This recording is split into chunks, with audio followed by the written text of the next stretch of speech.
Now, ladies and gentlemen, start clapping, make it loud. It's time for the nighttime show.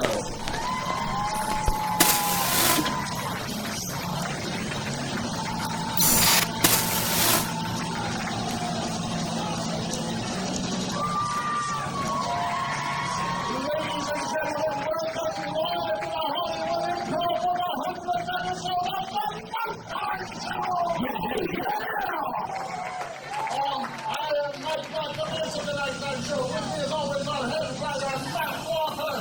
We have a ton of celebrity guests for you to see, all sorts of surprises, but now, the man who looks like the god of war, but behaves like the god of pizza, your host, Mr. Stephen Kramer!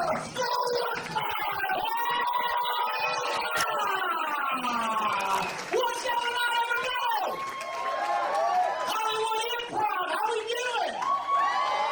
Oh, this is so exciting. This is the first time we've ever done the podcast live on stage. Up to this point, we've been doing it at Genghis Khan Chinese restaurant. Yes. In like a closet, basically. Spent most of our budget on pharmaceutical grade cocaine. Yes, that's very true. All of it. And Nunez. Yes, yeah, totally. Sometimes we get to do the show in people's homes. This is the 100th episode of our show, which is super fucking exciting. Wow. And we got a show for you guys, and we got prizes and fun things that you guys are going to love all night long. Look, to my right is Mike Black. Mike Black, very funny. Can we give him a round of applause? He's been our announcer since day one. Then to his right, our head writer and producer and fact checker and general asshole, Matt Walker, my dear friend. And then out in the audience, guest, he's like the guest announcer. He's worked on the show since for quite a long time. Mike Glazer out there, where are you? I'm in the back. What up, Steven? Hey, buddy. Glazer's going to be taking questions from the audience throughout the night as we ask some people, and we'll do some Q&A stuff. And we're hopefully there's no hiccups. We're just trying. This is the first time we've ever done this, so we're going to give it our best shot, and you guys are going to have a fucking great time. How about that? Yeah. We've interviewed a lot of people, a lot of weird and wonderful people. Guys, who are your favorite people? Who's your favorite person we've had on the show? Mine, by far, Ed Asner. Ed Asner? Yeah. Here, get this closer to you, son of a bitch. You think I would know by now. Yeah, because we did it at his house, and he had a room full of Emmys. Seven Emmys. 7 Emmys and a Canadian Emmy, which counts. There's like a doorstop, one of them. Yeah, he was just using them as doorstops and paperweights, basically. And where there weren't Emmys, there were humongous knives. Yes, he had knives everywhere, and he kept threatening us. Yeah. We did the podcast at knife point. It's worth listening to. You should listen to it. And we were all fearing for our lives. There were moments where he would just go, "This better be funny." He would just hold up a giant fucking massive knife. It was terrifying. And there was no question that he could take all 3 of us at 80 years old. Like, he had no tendon strength left. Now he was like, I can kill all 3 of you so easy. And he had like a gleam in his eye, like he wanted to do it. Yeah. He wanted to take us out, but he was like, I still want this podcast to be released, so I'm not gonna. Yeah. What about you, Matt? Well, who's your favorite? Well, it's got to be when we went to Walter Koenig's house. It was Chekhov. Oh, yeah. He's such a big Star Trek nerd. It's the most fucking annoying thing in the entire world. Since the start of the podcast, I've been trying to make it a Star Trek podcast. Only succeeded on 1 episode. Yeah, we're 1 episode. We went to Walter Koenig's house, who played Scotty in Chekhov. How dare you? Oh, I'll carry it. I'll get an asthma knife and stab you. Mix those 2 up. He goes to his house. You're gonna get beat to death by nerds in the parking lot. Hilarious. Not again! They're gonna have to roll for each move that they do on you. I've been practicing the Vulcan nerve pinch. Only 4 D&D people out there got that last part. Oh, Jesus Christ. My favorite episode is got to be Joey Fatone from NSYNC. Yeah. Not because we had an after meal. Joey Fatone from NSYNC. Not Joey Fatone. You and Joey Fatone ate together? After the episode, he goes. He called me on the phone and goes, "You want to get something to eat now? I got nothing to do." I'm like, where do you want to go? And he goes, I don't know, somewhere nice. Hooters? Or Benihana. I was like, that's the most 90s thing I've ever heard. Are you fucking kidding? Benihana? They don't even have Benihana anymore. What are you talking about? I love Benihana. You want to go to Arby's? No. You can still go to Benihana. They do the volcano thing with the onions. I don't believe it. Awesome. I don't think that's a real thing. If you go to Benihana and don't get the volcano thing, you're not living your life right. Take it from Mike. Demand that they do it. Mike They knows. will still put showstopper. tails in their hat. Yeah. It's good. It's a Wear show. a hat. It's a terrible idea. Don't go to Benihana. This show is sponsored by Benihana. But one of my favorite things ever is that when we had Joey on the show, we all talked about how we really, really wanted to ask him questions about Lance Bass. But we can't ask these questions because we're straight guys. Yeah. However, Robbie Carlisle, who is not here because he is God rest currently his soul. Yeah, no, he is. He moved to Vegas. So He moved to Vegas, and he's a big, beautiful gay man. And so we had him on the podcast, and so we gave him all the questions to ask Joey. And so we're interviewing Joey. We're in the middle of this nice interview, and then he would go, "Hey, Joey, I have a question. When you were fucking your fans' moms, was Lance fucking their dads?"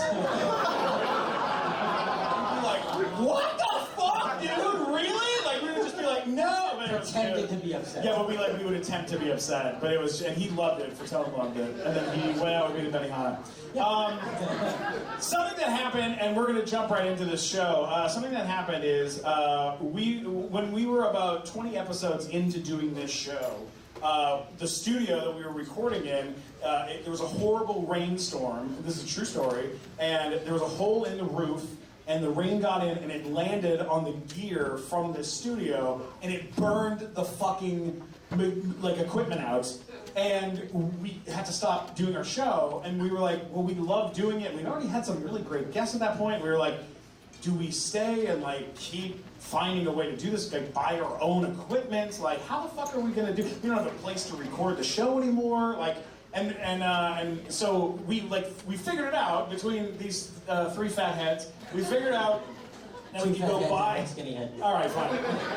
We figured out that we could buy our own equipment for the show, which is so much fun. And without a network or anything, we went off and got Genghis Khan Chinese restaurant to let us record episodes in their side room. And then also we would offer up to people like Paul Sorvino, who's amazing, or Marcia Gay Harden, the Oscar winner. We just went to her house and got to interview her in her living room because we have all of our own equipment, which is so fucking cool, as opposed to being in a tiny little studio. So the point is, we decided to stay and finish out. I'll do 100 episodes, and the song that got me and I think our whole team through that time was written by a wonderful artist named Lisa Loeb. Please welcome Lisa Loeb to the stage.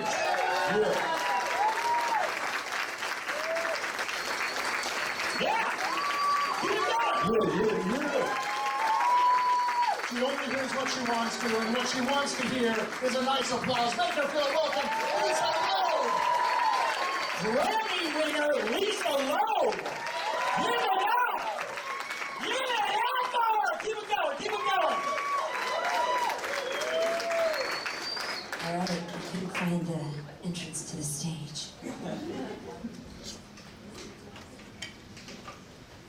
Let's dim the lights. Let's dim the lights a little. Let's bring the lights down low. But not too low. Oh, hell yeah. Perfectly low. Hello.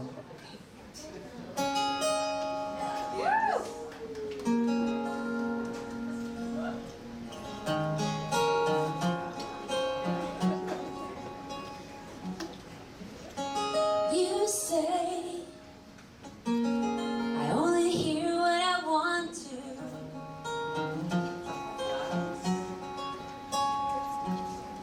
And you say I talk so all the time. So and I thought what I felt was simple. And I thought that it don't belong.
And you say, stay.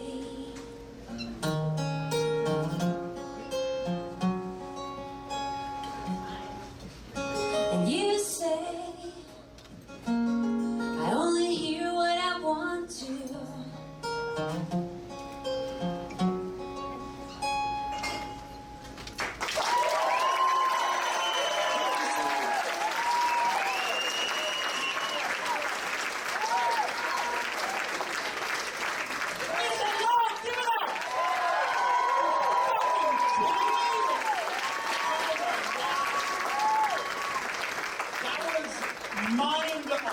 Thank you.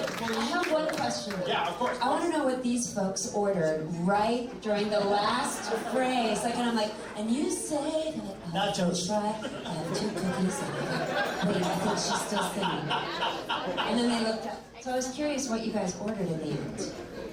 Beer. Beer? Okay. What kind of beer did you order? I ordered cookies personally. Really? I was like, I need a drink, and then I got water. Thank you so much for being here. This is Thank you. insane. So cool. You and I met and got to work together on a video for Loot Crate. That's how you and I know each other a little bit. I mean, I already knew you from some of your work. Well, yeah. I knew you from some of your work. My kids like to do impersonations of your voice. Really? From movies, from stories. Yeah. Oh, I'm so sorry. No, it's great. It's good. Hey, bro. Give her a break. Give her a break, bro. But yeah, we met during Loot Crate. It was a did piece about dinosaurs, and it was saving the dinosaurs. Yeah, you did like a Sarah McLachlan thing about saving the dinosaurs. It's very It was torturing. very, very sweet. Yes. Your music, it's been featured on Grey's Anatomy, New Girl, so many different movies, so many different shows. What's your favorite thing that it's been featured in, like where you've watched it and you're like, oh my god? The two favorite things of mine. One was Orange is the New Black. All the inmates sang, you say, and it was just like a perfect representation of the song because on one hand, you know, I talk to like thousands of people. After I play concerts, I talk to a lot of people, and people stop me all the time in airports and in, you know, grocery stores and all over the place. And they say, a lot of people have memories about that song, and some of them are very like, oh, I heard that song and that's when I met my husband to be, or I got a divorce because of that song, or like, oh, my friends and I used to sing it in the back seat, you know, when our mom was driving, and like, oh, silly song, you know, silly things also, and we do it in karaoke. So it kind of represented all of that. It was heartwarming, it was funny, it sort of had a sentimental quality, but also very like it meant something to those characters now. And I see that when I play shows live, so, and I love that show, so Yeah, that was yeah. cool. And then also, at one point I got it was a text, not a call, it was a text. I think of it as a call, but it was a text. It was the, you know, 21st century. And I got a text from Craig Robinson, and he was saying, hey Lisa, what do you think about me changing all the words to your song Stay, and I'm gonna dress up like you, and recreate your video. And it was for Hot Tub Time Machine 2. And it was awesome. And I ended up being in the movie, which was good. I usually, you know, people like to cast me as like a crazy rock star, even though I'm really like a teacher or a like friend, woman running the cash register is a really good role for me. Like, what would you like that? That'll be 25 cents. Or nothing's 25 cents. Anyway, I got to be a cat wrangler in my own video, which they completely recreated exactly like we shot it in New York City. But it was in New Orleans, and it was super humid, and Craig was wearing this tunic-like shirt, which was like almost like a dress, and glasses, and he changed all the words, and it was mind-blowing. Wow. I know, That's right? Amazing. That must have been insane. That was crazy. Yeah, that must have been amazing. Yeah. What about the song originally? Did it? Was it for the soundtrack of It was Reality not. Bites? It was not for the soundtrack. It was a song I'd written in New York City when I moved there after college, and also in Boston. And I finished the song, and I used to play it in clubs and CBGBs and CB's Gallery and places like that in New York City. And one of my friends, who was an actor, who was my neighbor, Ethan Hawke. Ooh.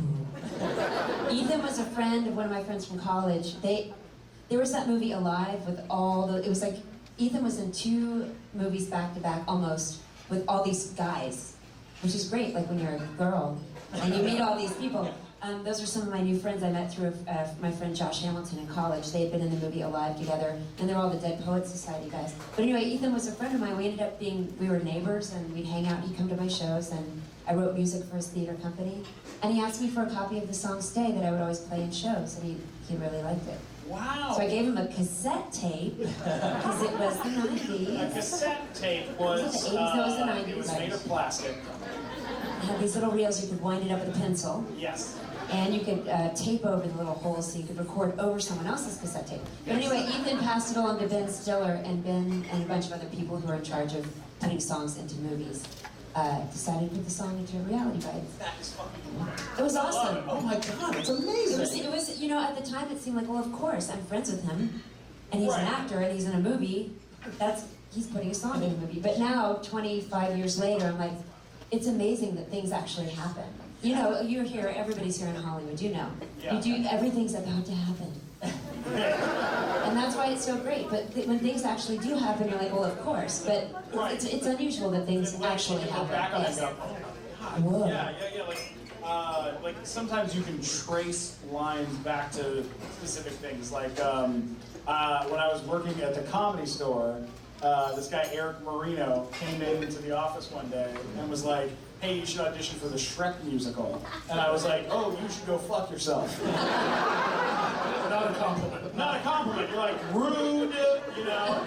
And then he was like, "No, don't you sing? Like you're a singer, kind of, right? Like you should do it." And I was like, "You should like just leave me alone, buddy." And like I blew him off. And then literally a month later, 2 months later, he came back to the office and was like, "Dude, they're having their auditions again for the Shrek part. And Shrek, I know you can do this. You should go in and audition for it."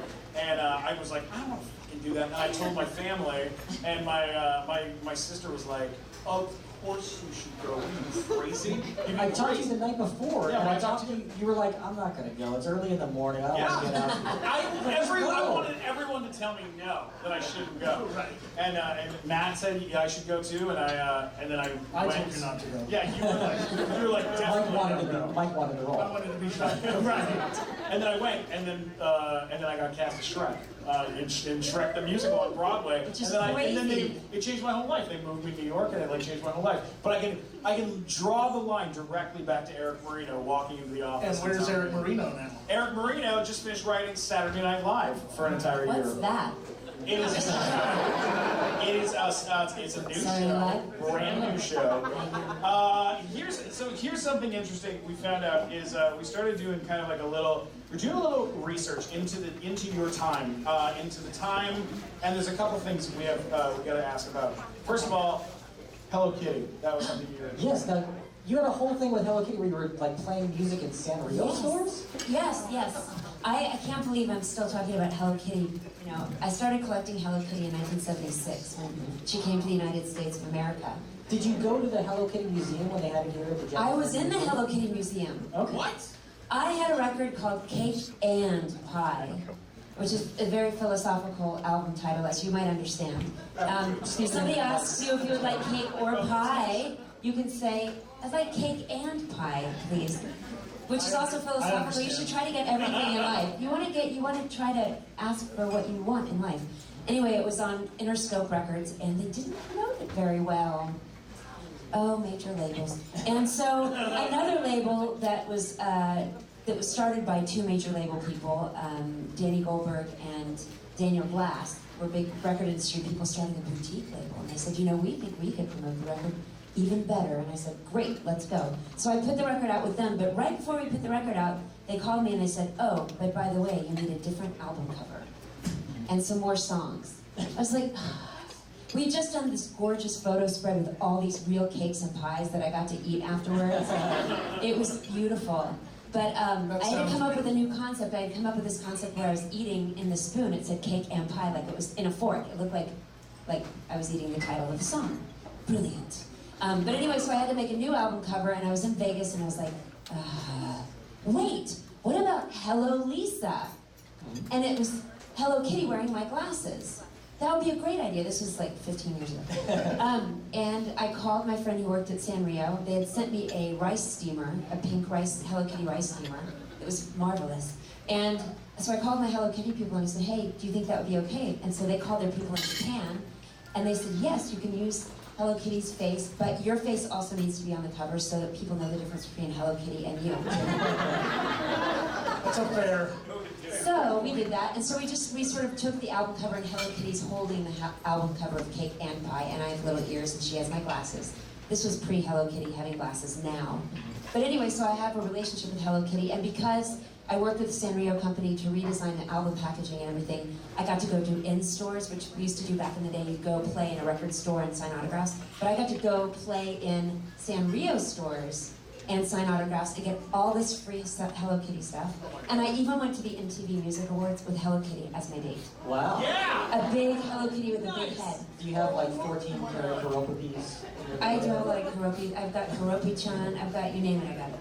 Well, before we wrap up, would you maybe do one more song for us? Is that possible? You guys want to hear one more song? You guys want to hear one more song?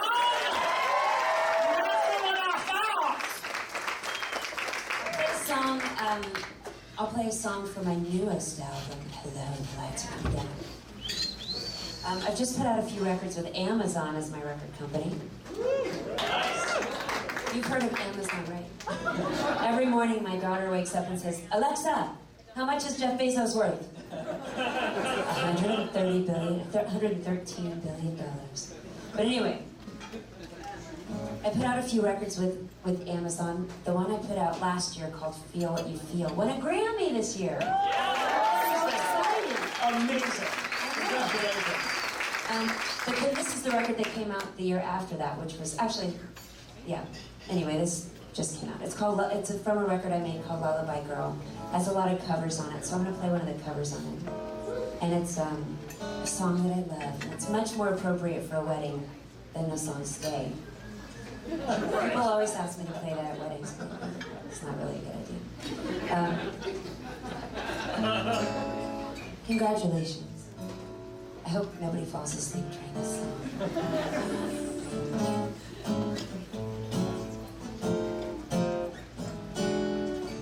Stars shining bright above you.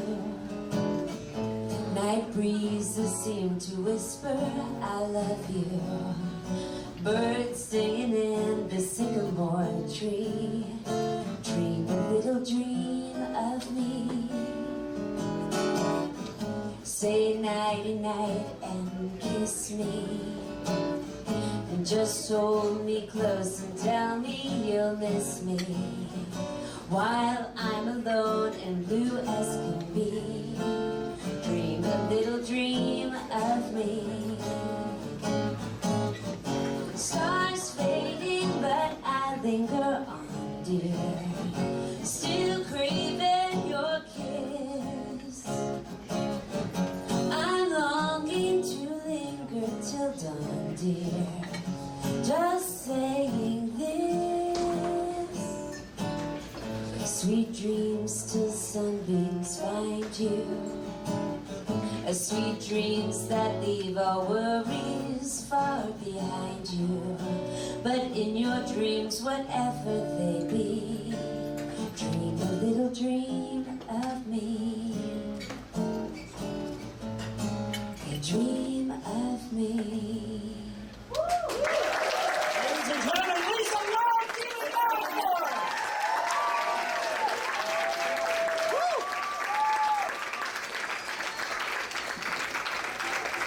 All right, hey, before we keep the show going, who has been to the nighttime show before? Who's been to the nighttime show? Raise your hand. Raise your hand.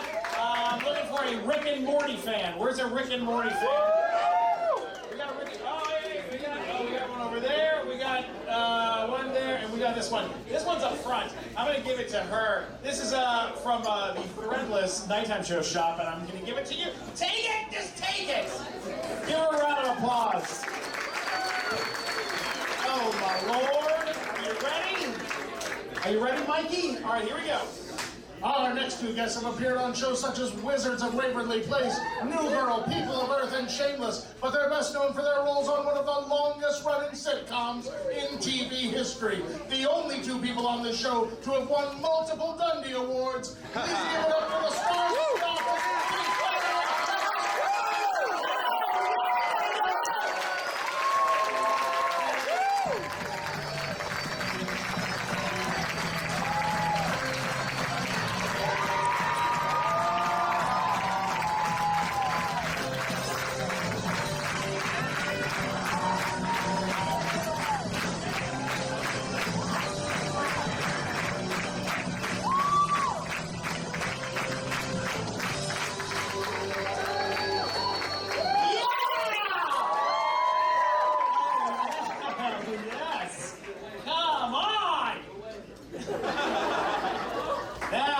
That's what I'm talking about. How you doing, you two? Fantastic. How's everybody doing? We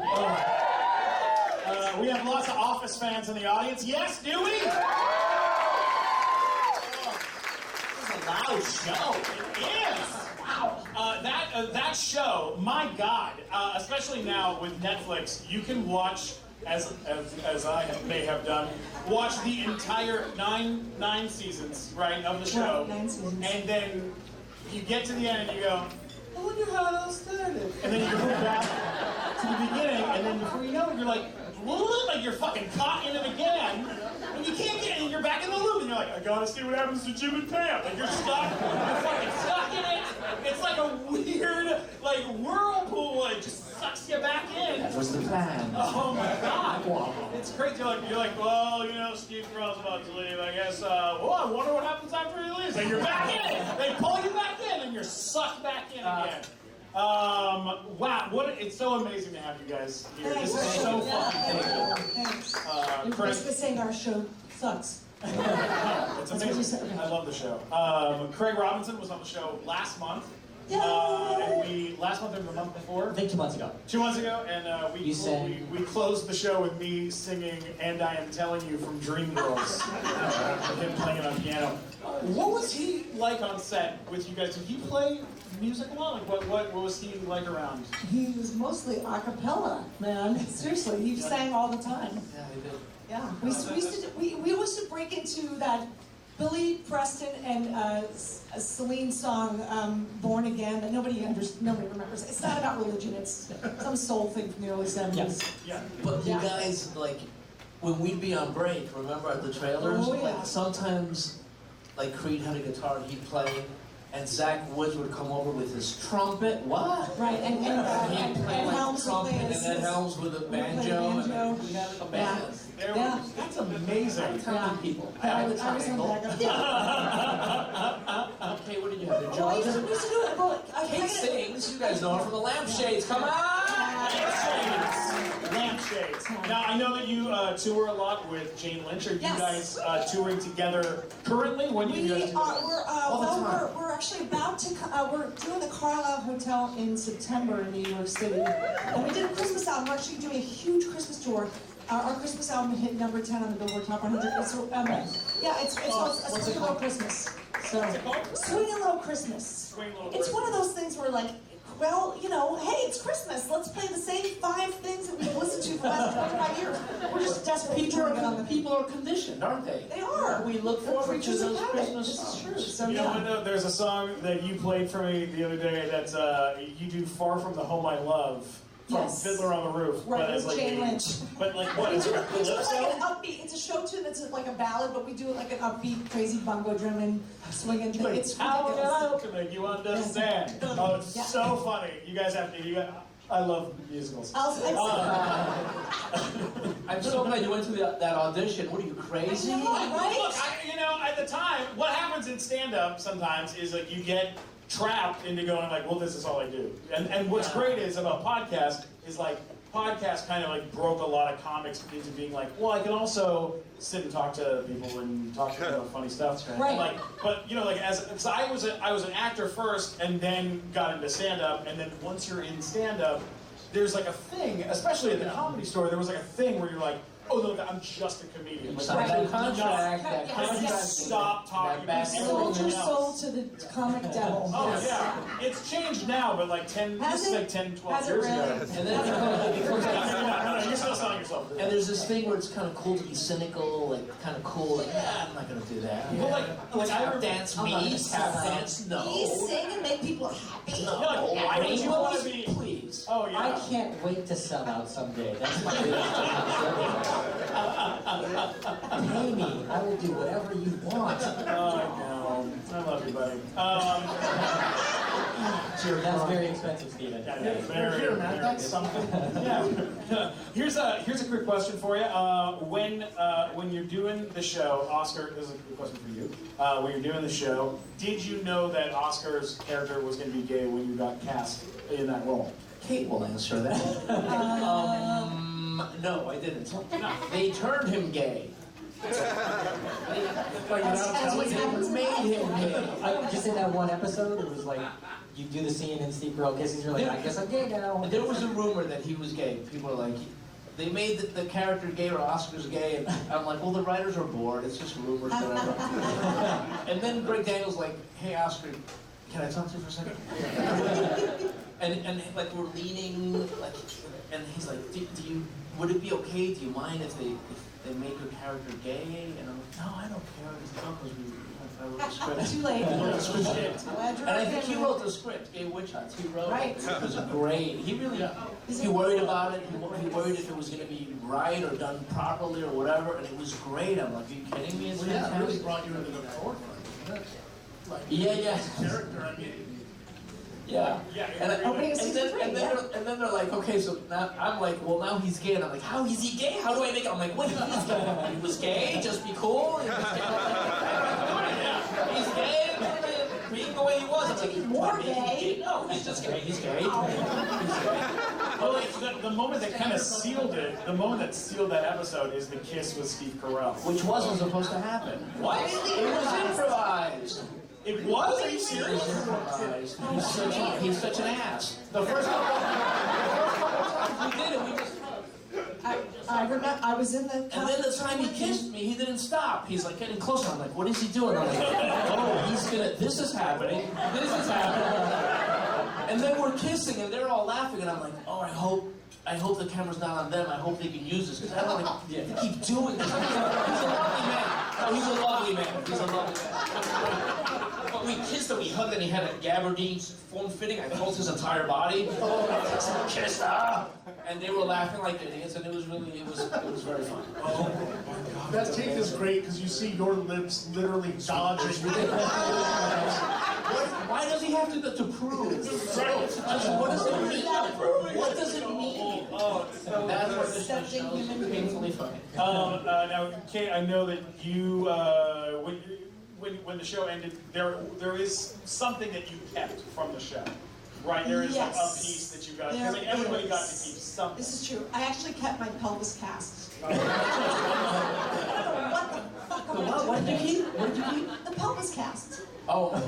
We made like 15 of them. I had to literally like lay there. And I remember like, this was when we all had MySpace pages, so I mean, that's our characters. Like they literally said, could you, hey, this is like when the network was like toying with social media. It wasn't even called social media back then in like 2005. Could you go on the internet?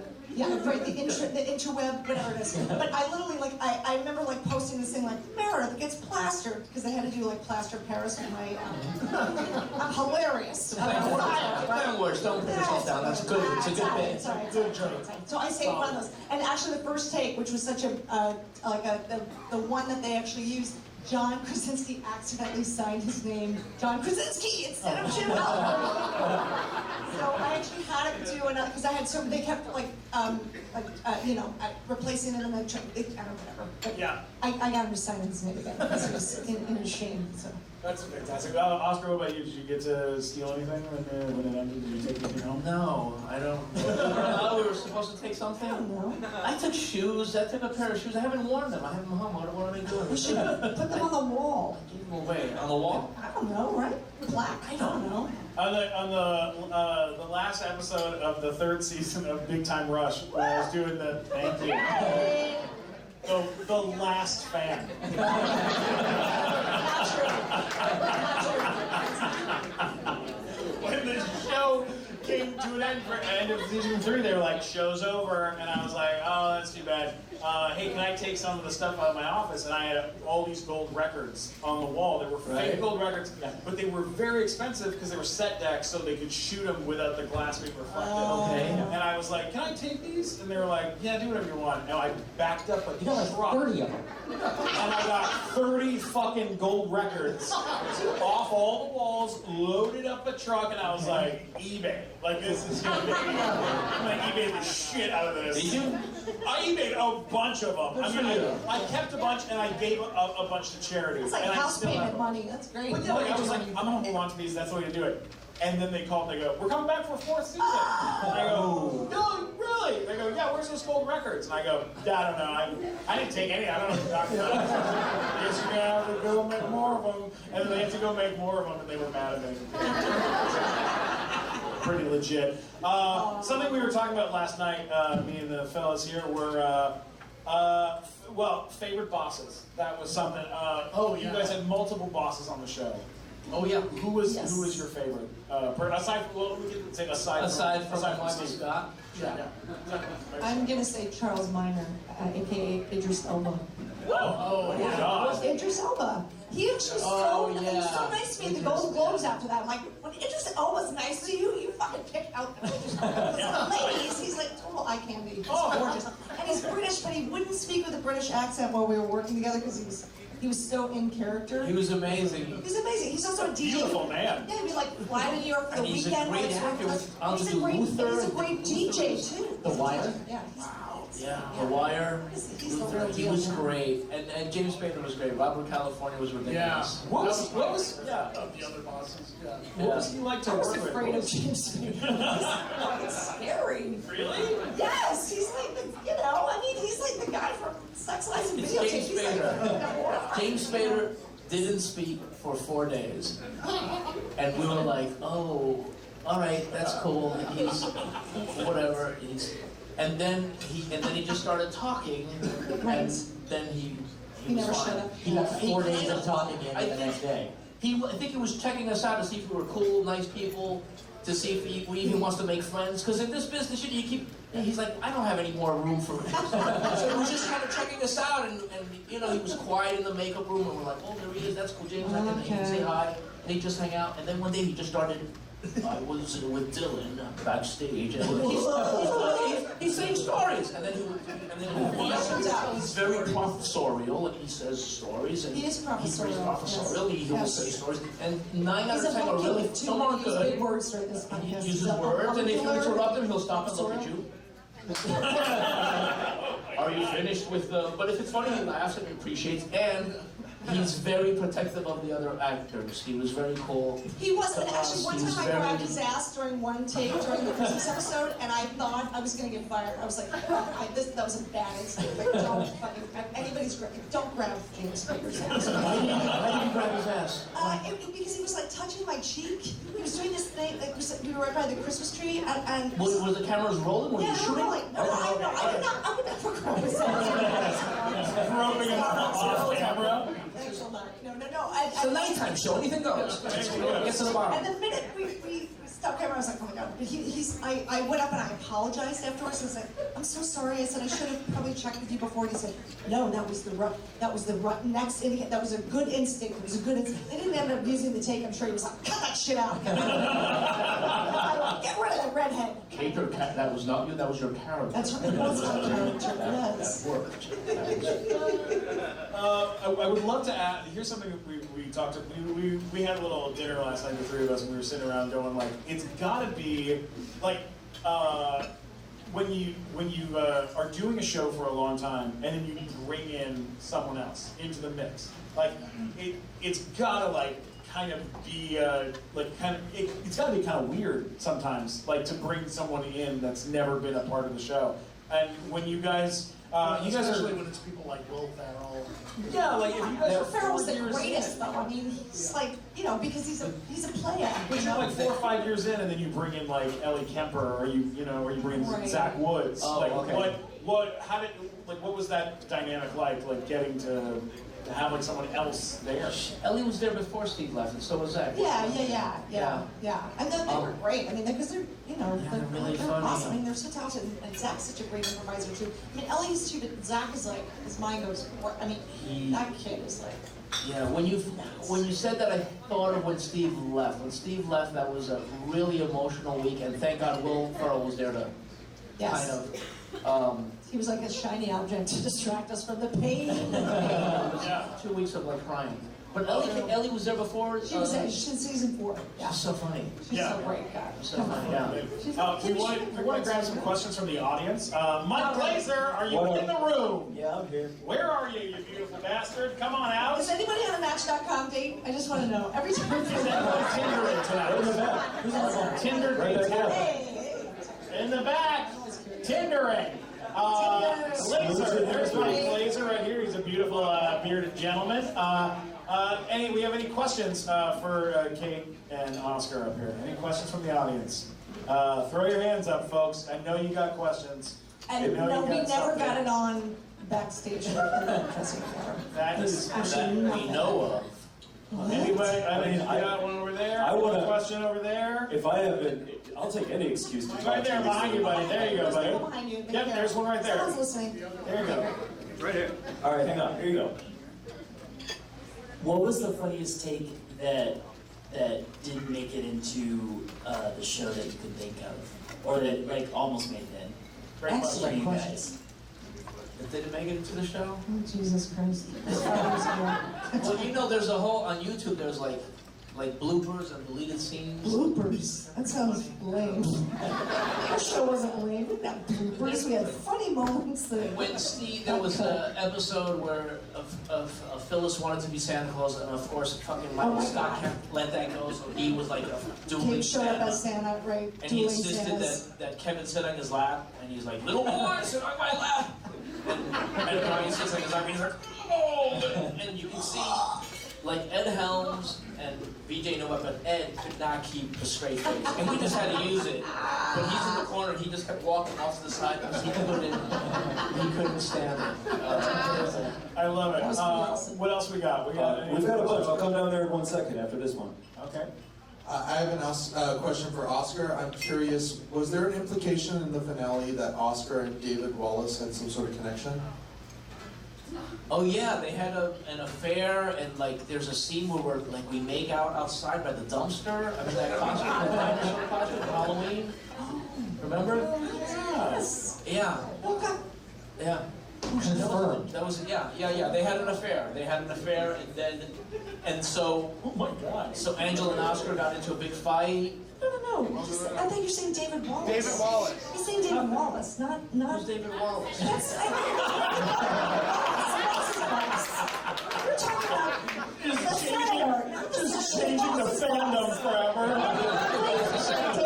As a history book will read, David Wallace I once thought we were talking about fought Petticoat Junction. I'm sorry, I was referring to Petticote Junction. You guys, it's just a TV show. I don't know. Give him a break, for Christ's sake! I didn't take a No, long David Wallace. No, David Wallace. David Wallace. Well, the actress who played David Wallace's wife is Sentimental. now I on barely 85. remember the show. I should be watching Lost in Space at home. I really It's so good. If you haven't seen it, Lost in Space is fucking great. Also on Netflix. Mike Black got a question. No, there was nothing with the guy. The senator had the affair. Did they ever say who the Scranton Strangler was? No, they never did. Everybody thinks it's Toby, but it's not. Jim Halpern! I thought it was Creed myself. Oh, we got another question. Oh, yeah. It's not really a question, but more of a comment. Hi. I love you guys. Thank you. Oscar, Yes. you ruined the song Relax, Go To It because of that one scene in the proposal. I just wanted to say that. Wow. That's a great question. That's nuts. Remember? Relax. Remember? Yes. Don't do it when you wanna go. Relax. Don't do it when you wanna come. Everybody go. Should we take one more? We got one more question. We Does can take. anyone have what they would call a doozy? Right here. Word. Over there, doozy. Are we still using doozy? Doozy? Supposedly. So Meredith, did you really shave your head? You know what? I'm contractually obligated to keep my mouth shut about that moment. No, actually, I did not. They wanted me to, and I used to do all my own stunts, and they were so surprised, but I didn't, and I ended up having like the best ball cap guy in the world, and I had to literally 4 hours every morning, and like 2.5 hours to get out of it. We had like the guy that did like the first Star Trek movie with the bald chicken from like 1980. You remember that? Anyway, so it was totally I had new respect for all the sci-fi folks because I never knew what a pain in the ass it was to have a fake bald head. How do you do it, Steven?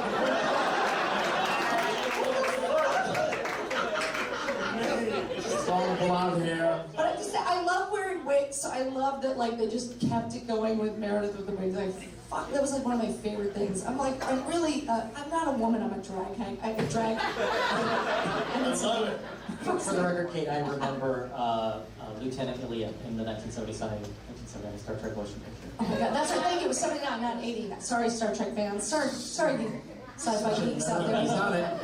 New respect. I Sorry, will outnerd the I'm entire sorry. panel every time. You really are. You win and you lose. He will always find a way to bring up Star Trek and ruin a moment. so glad. It's like what he does. It's like professionally what he does. 1979, thank you. I stand corrected. Have you had Doug Jones on the show? Not yet. No. I've been asking Stephen to try to get Doug Jones on for like for a year and a half. We keep running into each other and then not working out. But we have a long, like, we're one of those shows that, like, we just interviewed Tyson Ritter from All American Rejects, the lead singer of All American Rejects, and it took us. We've been friends for years. I've been friends with him for so long, and it took a full year of, like, figuring out schedules, when he was going to be around, and then he was in town, and we sat for like 2 hours, and we screwed around, and he told the most hilarious, horrible stories about the record industry and how he was they just treated him like shit, and they would rewrite things last minute, and that, like, they would fight over him and lie to him, and, like, it was amazing. But That doesn't sound like the record business. surprisingly like that. But yeah, like sometimes like Thora Birch from American Beauty was just on the show, and we found out that we were having her on the show 2 days before she did the show, and we were like, oh my god, that's so cool, Ghost World, you know? And then she's like there, and then we're like, this is so crazy, what was Dungeons and Dragons like? And she's like, why the fuck are you bringing up the worst movie of all time? And it was really fun. Well, we absolutely love you guys so much. Where can people find you if you guys are on the internet or Twitter, Instagram, stuff like that? They want to follow you. At the real Kate Flannery on Instagram, at Kate Flannery on Twitter. I'm kind of on Facebook, but kind of not Kate Flannery, so yeah. What about you, Oscar? Yeah. I'm on Twitter, but I got off Facebook like, I don't know, a year ago. You son of a bitch. I'm not on anything. How's it feel? Feel good? It's fine. Yeah. I'm so jealous. I'm so jealous. Well, I love you guys so much. Thank you Thanks so much, again. man. Give them a giant round of applause. Kate Flannery and Oscar Nunez. Give them up. Come on.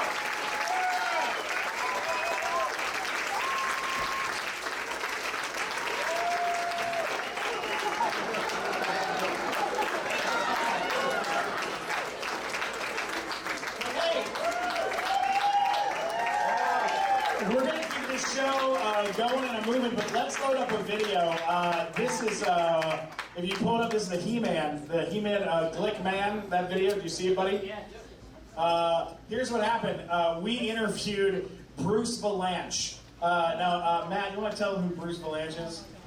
He was the center square on the Hollywood Squares for many years. He wrote for pretty much everything Bette Midler has ever done. Whoopi Goldberg. He was the writer on the Oscars, the Emmys, and he wrote the Star Wars Holiday Special. Yes. And the Paul Lynde Halloween Special, which had Margaret Hamilton, the witch from The Wizard of Oz, in it. It was like the late 70s. The weirdest interview we've ever done. And just to cap it off, I got obsessed with the He-Man cartoon, the old school, like, 80s He-Man cartoon, and was like, I'm gonna fucking animate a scene from the podcast as a He-Man cartoon. And so, wait, hang on, we're gonna play a clip for you guys, but I'm gonna give this I'm Amazing big time rush back to this lady up front. Here we go. For the last fan.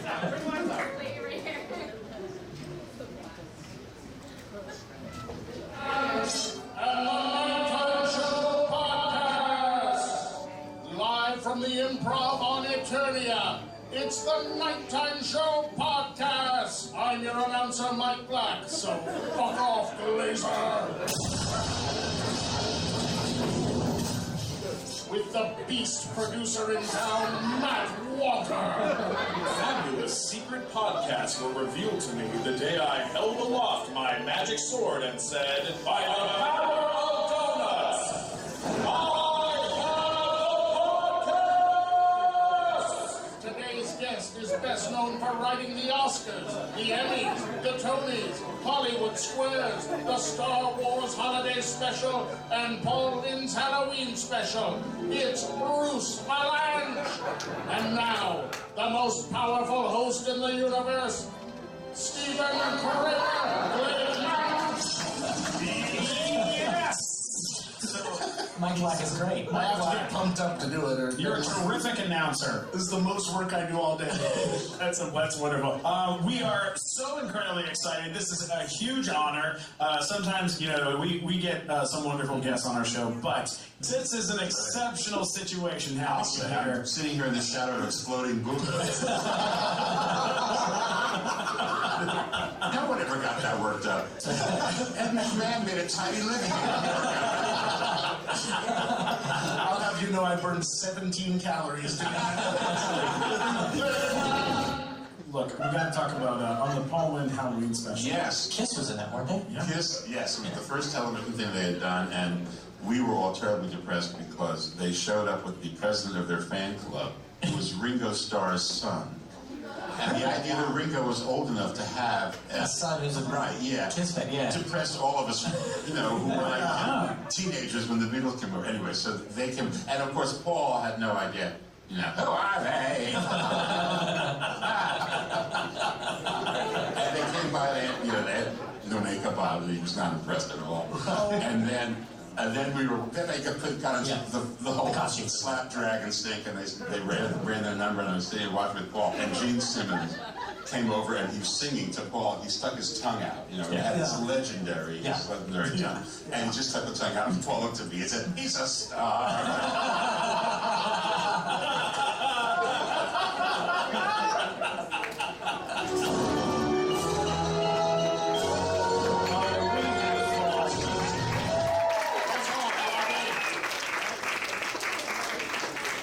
Our next guest starred as Dottie in Pee-wee's Big Adventure. She played Bill in Babe 2, Big in the City. She was Buttercup in Powerpuff Girls. Played Tommy Pickles on the monster hit Rugrats, and we'd all be better off dead than to live without her. E.G. Taylor!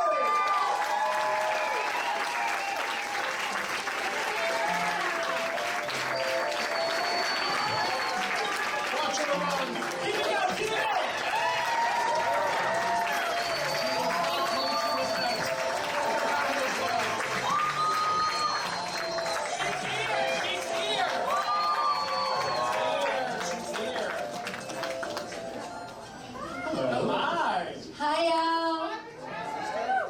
Hi, your childhood.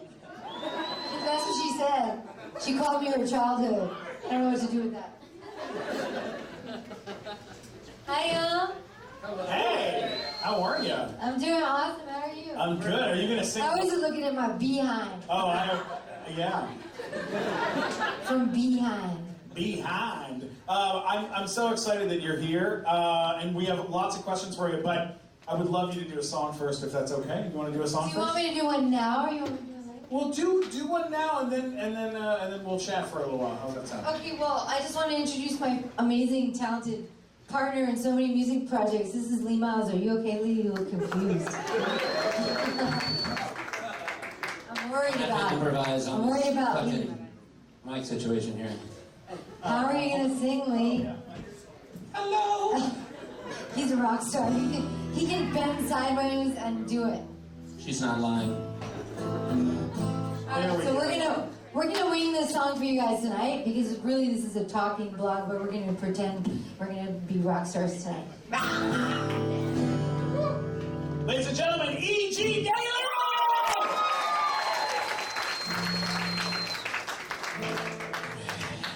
Ready? 1, 2, 1, 2.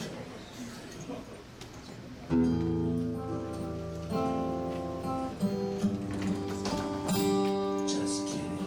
Get with the program, Lee. That's why they pay with the big bucks. If you want my love, sing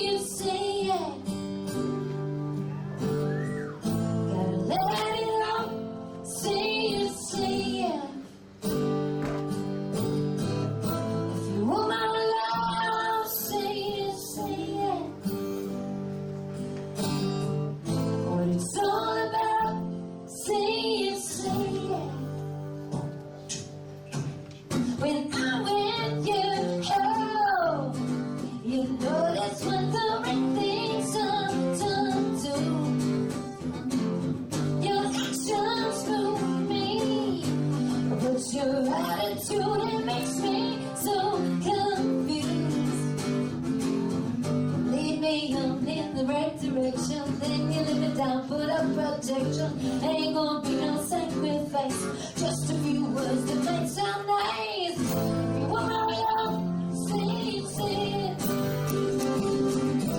Gotta let it out, say it, say it. If you want my love, say it, say it. What it's all about, say it, say it. I can see right through you. You're not as cool as you pretend to be.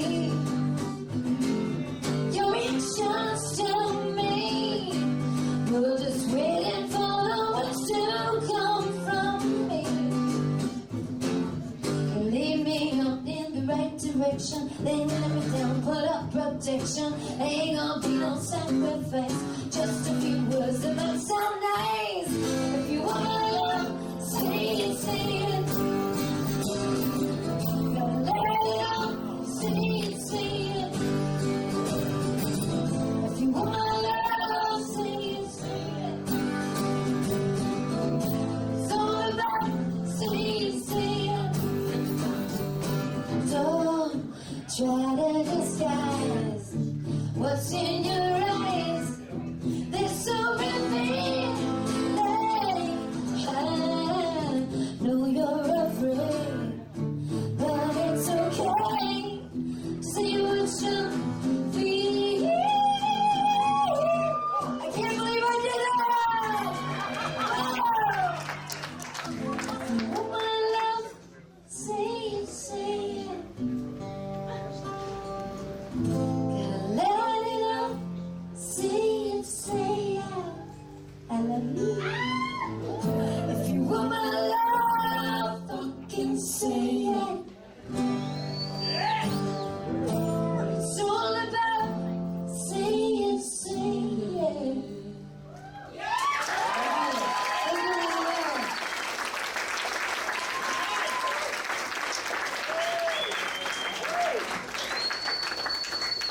Keep the applause going. Keep it going. Keep it going. E.G., come grab a seat over here, man. And she gets the official E.G. Daily pick. There we go. Nice. Good. She was making out like a bandit tonight. She's got a bag. You want to toss the shirt out? You want to toss the shirt out? Alright, this is I think I know who's gonna get it. you gotta toss it though. I want that shirt. This is a shirt of me riding my pug. This is me riding my pug, Jelly Donut. That's an amazing shirt. Jelly Donut, by the way, who just had a scratch on her eye, on her eyeball, and walked around my place for a week doing this.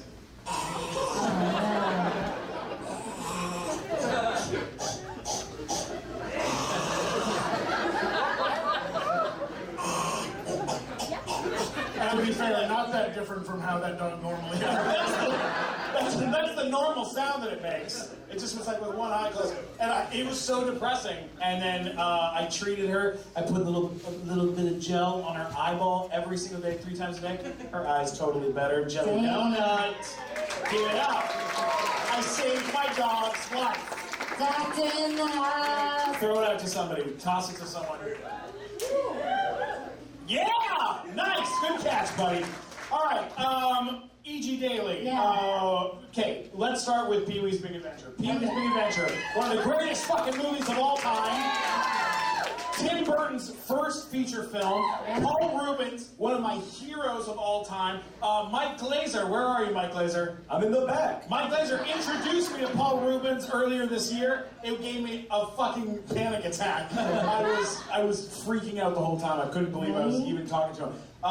You gotta talk about that movie. What was it like to do that movie? Well, you know, when I got that part, Dottie, like, we didn't know that was gonna be a blow-up movie. Like, I just, you know, went on this audition, and then it was this quirky character, and whoever the girl was that was gonna be Pee-wee's girlfriend had to be a little quirky, and I guess that was me. And then nobody knew, like, we just knew, like, oh, there's this director, and he did this special on a dog.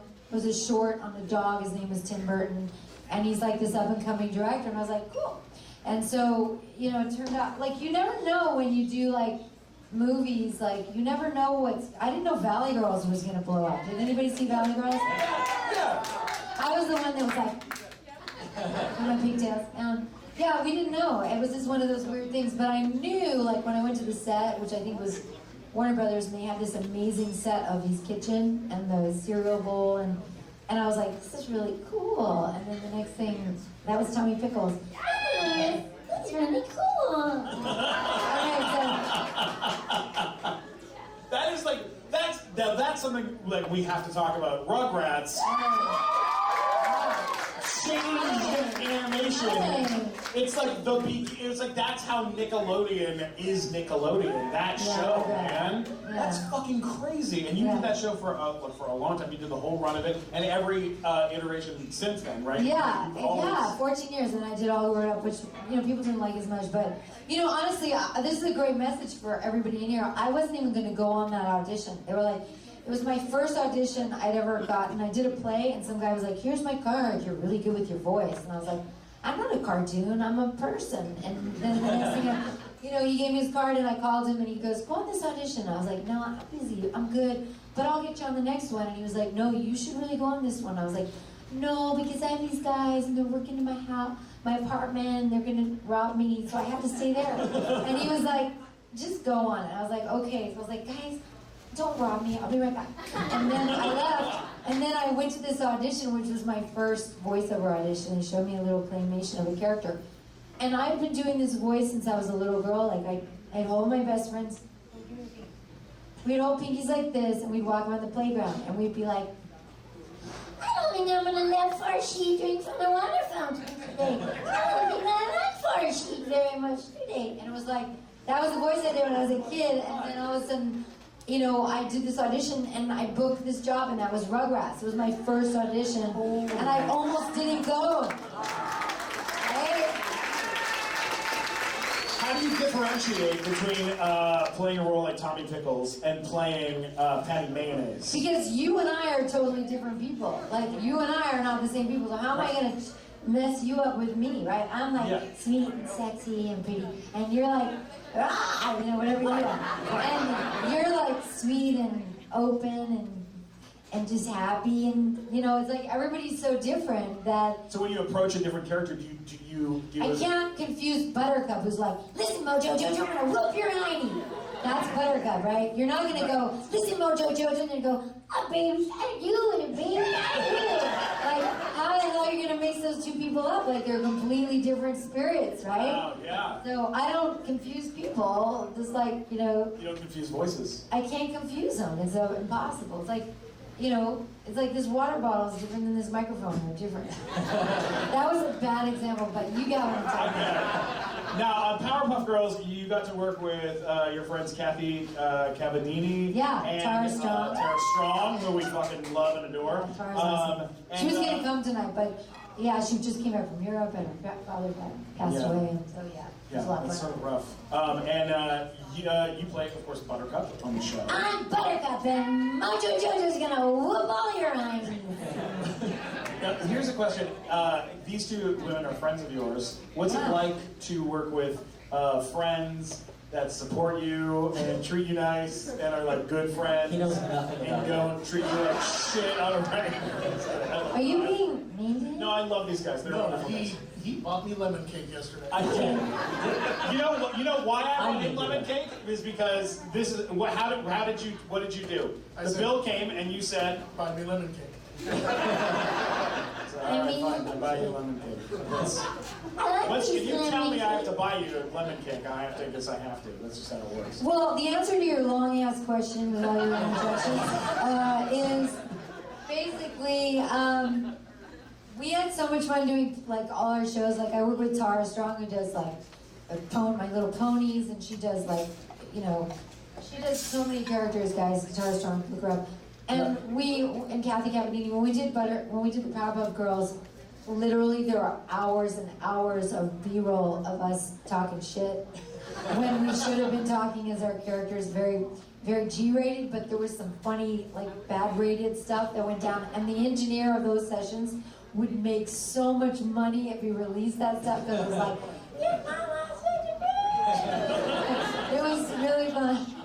We just had so much fun, like, and we all like had babies at the same time, like you know what I mean, not at the same time, but it was like our life. We did like Rugrats for 14 years, so it was like a lot of life happens in 14 years, and you know, I was having babies, and my husband was cheating and shit on me, and all kinds of shit was happening, and you know, and Tara was getting married, and Kathy ended up having a couple marriages. It was like life was happening, and we were doing like, listen, Mojo Jojo, right in the middle of it all. Oh my God, that's amazing. All right, it's time for one of our favorite things, the IMDb challenge. Did IMDb get it right? Let's sing it, Mike. Ready? That? 3, 2, 1. Did IMDb get it right? Wow, that was good. What is that about? Can you explain that to me? It says on IMDb that you were the voice of Froggy in the live-action movie The Little Rascals in 1994. What's the high side, Petey? Yeah, that was me. What the fuck? Is that real? That's real? That was one of the hardest voices I've ever done, though. That was like, because the little boy in the movie was couldn't quite get his, what's the high side, Petey? It was like a really raspy voice. So he was this little boy who probably talked like, no, my mom is like, probably talked like a little kid, right? And they needed more rasp, so they called me in because I had the big guns. And I walk in and I'm like, what the high side, Petey? And then that was a retching voice. Yeah, so that one's that. That was good. They got that one. They got that one. Yeah. There we go. All right. Here we go. IMDb challenge number 2. You ready for IMDb challenge number 2? IMDb challenge number 2. It says on IMDb that you were on an episode of Laverne and Shirley. Wow. Is that really on there? Yeah, it's on there. That was one of my first jobs I ever booked. I think I was either 15 or 16, and I was the leader of the Angora Debs. I was a gangster member. So yeah, that was my first like really big booking. That was a big deal. Yeah. That's amazing. That must have been an interesting set to. It was. It was a big deal at the time to be on Laverne and Shirley. I was pretty excited. That's huge. Yeah, I think I saw John Travolta walking on the lot, and I was like, it's John Travolta. All right. Again, another one. Again. More. Third one. Ready? IMDb challenge 3. It says on IMDb that you were the musical guest on Saturday Night Live. Is that true, guys? Do you know? Does anybody know? Yes. As a matter of fact, yes, I was. Holy shit! Are you serious? Yeah, I was also on American Bandstand with Dick Clark. I was the musical guest with John Lovitz and Marvin Hamlish, I think. And I sang Say It, Say It. Remember the song we did? We did a little different version tonight, but I sang Say It, Say It, and they had me do like, they built a little go-go box for me. They put me in a tube top and a little mini skirt. And on live television, the tube top rose up and you could see the bottom of my boobs. I swear. Wow. Yeah, that's good trivia, right? Go look it up. Go, you'll see. My boobs are coming out the bottom. I'll look that up. I have no shame. We do have to, before we wrap up, we do have another question for you. Friends. Does anybody know if that's true? Now, Friends, here's the thing is, my mom is in the audience. Mom? Mom? There she is. My mom is an avid Friends watcher, and the first time I ever saw you on TV was you singing Smelly Cat with Lisa Kudrow. Okay, guys, was it true? Smelly cat, what are they feeding you? Smelly cat, it's not your fault. Yeah, it's true. So great. Can I tell you the trivia behind that? Please. I had just had a baby, okay? I had just had a baby, and my agents called and said, E.G., can you go on this audition for Friends? It's at Warner Bros., which I lived right near at the time. And I was like, I just had a baby. And they're like, can you go? And I'm like, okay, but I have to bring the baby because I just had a baby and no one was home. So I have the baby in the bassinet. I grab my guitar because they wanted me to sing. And I walked in the office and I put the baby down on the chair and I sang a song. And then I got cast, which was cool. They called me that and I said, you booked it. And I was like, awesome. And then I was late because I was a replacement for someone, because someone had already done it. And I guess they wanted to replace her. And so I missed the first 2 days of rehearsal. So I had to come that day, learn all the blocking, learn all these songs. And the day I got there, they walked me on the set and they were like, we want you to meet your director. And the director was Robbie Benson. Does anyone remember Robbie Benson? I was in love with Robbie Benson from Ice Castles. Remember that movie? And I was like, oh my God, that's Robbie Benson. That's Robbie Benson. And then that was the greatest part of my friend's whole thing. That was it. I didn't care about Jennifer Aniston. I didn't care about the Friends. I cared about Robbie Benson. So there. Yeah. That was fantastic. Glazer, you want to take a question from the audience? Yeah, you are so excited this whole time. I want a question. I know, she's got a question up front. All right. Whoa. Make it a good one. Don't blow it. Hi. Don't blow it. I'm Bianca. Hi, Bianca. And again, you are my childhood. No. You are. Stop it. Okay. How was it like to be on The Voice and to be on Team? Oh, The Voice. That's a great question. That's a great And I question. really want to pitch with you. That's all. No, that's the best. No, you totally, very smart for bringing that up. E.G. Daily was on The Voice. I was on The Voice. And Did anybody see that? you're fucking amazing. I was on The Team Voice. Blake. It's pretty cool. Okay, here's another message for you guys, okay? Because there's got to be a message here. So I was at a point in my life where I was starting to feel like, gosh, I love what I do. It's so much fun. It's not work. It's so much fun that I just want to do it all the time, like either voices or acting or music. I really do. Like Lee Miles is like brought the music into my life again. Like he's just such a genius. But there was a period of time where I was spiraling down into this place where I started to stop thinking that I should be doing it. I was thinking, well, maybe I should just, I'm getting older, just focus on my kids, which I love. I support my kids, but something clicked in for me, which was like, I shall never stop what I love, or stop doing what I love, no matter what age, because I found my spirit dying, and I was like, wake the fuck up. And my friend who asked me to host some show for her called Balcony TVLA, she asked me to sing for her, and I was like, okay, and I did one song, and then she said, would you host this show? And I was like, okay, because it was a year of yes. It was a year of like honoring what I was as an artist, so I said yes to that. And then one day she called me and said, I hope you're not mad at me, Izzy, but I got you an audition for The Voice, and I was like, I can't do that, because, I can't do that, because my kids are going to think I'm really stupid, you're teenagers, and I'm like, Mom, that's so stupid. But I was like, I'm going to say yes, because this is what I love to do, and this is my calling, and this is when I'm the most alive. So I said yes, and then she set me up with Lee Miles and said, Lee will play with you, and Lee played with me at my audition for The Voice, and we kept getting callback after callback, and I ended up on Team Blake, and this was like a miracle, because I had to renew my love for my work, and that was what happened. So great question. Good question. Yeah, give me your phone. E.G., how can people find you? How can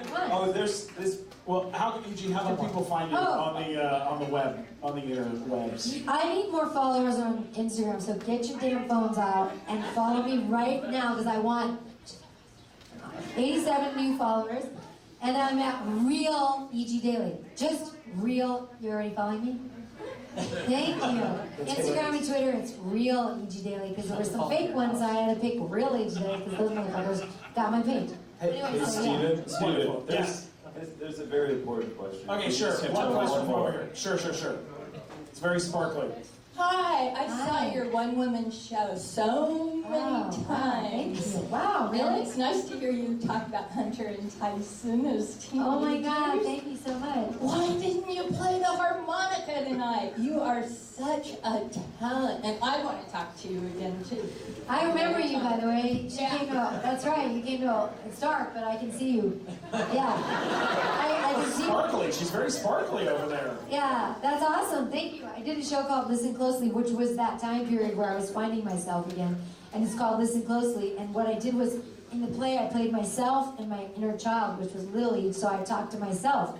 Big Each would say like, my Big Each would say like, my Big Each would say like, we really need to talk to this guy, he can book us, he's the guy that'll get me the job. And the Lily was like, I don't really like that motherfucker. He's not very nice. And I'd be like, shh, quiet, we have to follow what he says because we might get a job. And the Lily was like, but I don't like him. And the end of the play was just about honoring your real voice, which tells you everything you need to know. I love so it. thank you. So that's a good question. The show is called Listen Closely, and it's all up on egdaily.com. You can get the website. If anybody's interested in voiceovers, I have a voiceover seminar that I filmed, and it's on there as well. Listen Closely and the voiceover seminar. They're both on egdaily.com. There's music. It's fun. And You're the best. Thank you so much for doing this. Guys, one more time, round of applause. EG Daily, everybody!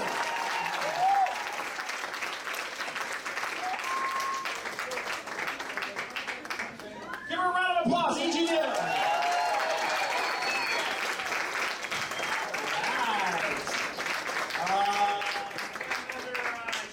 Another shirt. I got another shirt here.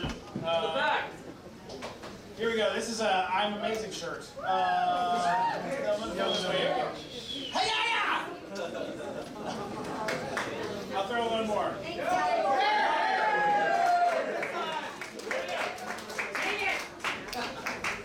All right. Okay, here we go. Are you ready? This actress got her start on The Cosby Show and Fresh Prince of Bel-Air, then went on to star in CB4, The Craft, and Half Baked. The 420 enchantress herself, Rachel True!